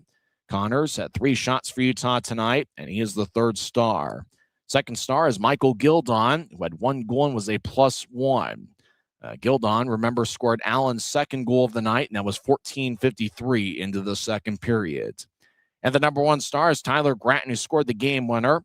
Gratton had 5 shots on goal, and he also had 2 penalty minutes as he picked up a slashing minor, 18:42 into the 1st. Tyler Gratton, the dependable Grizzlies captain, 2nd-year pro. He is the number 1 star of the game. Gratton led the Reading Royals with 20 goals last season, and right now he's got 15 goals, which is tied for 3rd on the club. Reed Lebster leads Utah with 28 goals this season. Evan Friesen has 16 goals this year. Danny Genev and Tyler Gratton are now tied for the club lead, or tied for 3rd in the club with 15 goals on the season. And really, for kind of looking at it, it was an evenly played game. Great goaltending matchup. We talked about the Grizzlies, and they had struggled past regulation, but that's also the case with the Allen Americans. As the Americans have now lost 5 games past regulation, and for the Grizzlies, it's not just the victory, but it's kind of the confidence that they've been building on both sides of the ice, both offensively and defensively. And with Kyle Kaiser, an elite goaltender in net, and obviously they picked up a good goaltender in Hunter Miska yesterday. Miska has been a long-time pro, and even if he hasn't played professionally this season, that once he gets his feet wet, Miska is going to do a great job for the Grizzlies the rest of the regular season. It kind of feels like if the Grizzlies can play good hockey and win some games here over the next couple weeks, they go into the month of March. Obviously, they'll have a lot of home games, and they'll have some winnable road games in the month of March against non-divisional teams. I could say it right now. I think the Grizzlies have a chance to make a playoff run. This weekend, the Grizzlies will be rooting for the Idaho Steelheads. They need Allen and Tahoe to kind of not get those standings points. They're in 3rd and 4th place, respectively. Allen in 3rd and Tahoe in 4th in the Mountain Division. Remember, the Grizzlies have a big 3-game series next week against the Tahoe Night Monsters. Well, Grizzlies come away with a victory over in Allen, Texas, 3-2. It's the opener of a 2-game series. Don't forget to join us tomorrow night, 5:50 pregame show, 6:10 face-off, as it'll be the 8th meeting between the clubs this season. Utah's got a record of 3-4 against Allen this year. Well, we hope you enjoyed the broadcast, and if you're a Grizzlies fan, you had to like the final outcome as the Utah Grizzlies get an overtime game winner from Tyler Gratton, 2:20 in, with Reed Lebster getting the lone assist. Time of game was 2 hours and 26 minutes, and in front of a really good crowd at Credit Union of Texas Event Center of 6,037, which is pretty close to a sellout in that barn. I'm Tyson Whiting, and I'm just pursuing my dream, and that's to someday get to the National Hockey League. The Grizzlies are a winner, 3-2 over the Allen Americans. We'll talk to you tomorrow, and make sure to get your tickets for next week, as it's going to be a fun 3-game homestand against the Tahoe Night Monsters on February 25th, 27th, and 28th. And don't forget that next Friday, February 27th and 28th, will be Grizzlies Fight Cancer Weekend. Thanks for hanging out with us tonight. We'll talk tomorrow evening. I'm Tyson Whiting, and it is what it is. You've been listening to the Utah Grizzlies Hockey Network. Good night, everybody.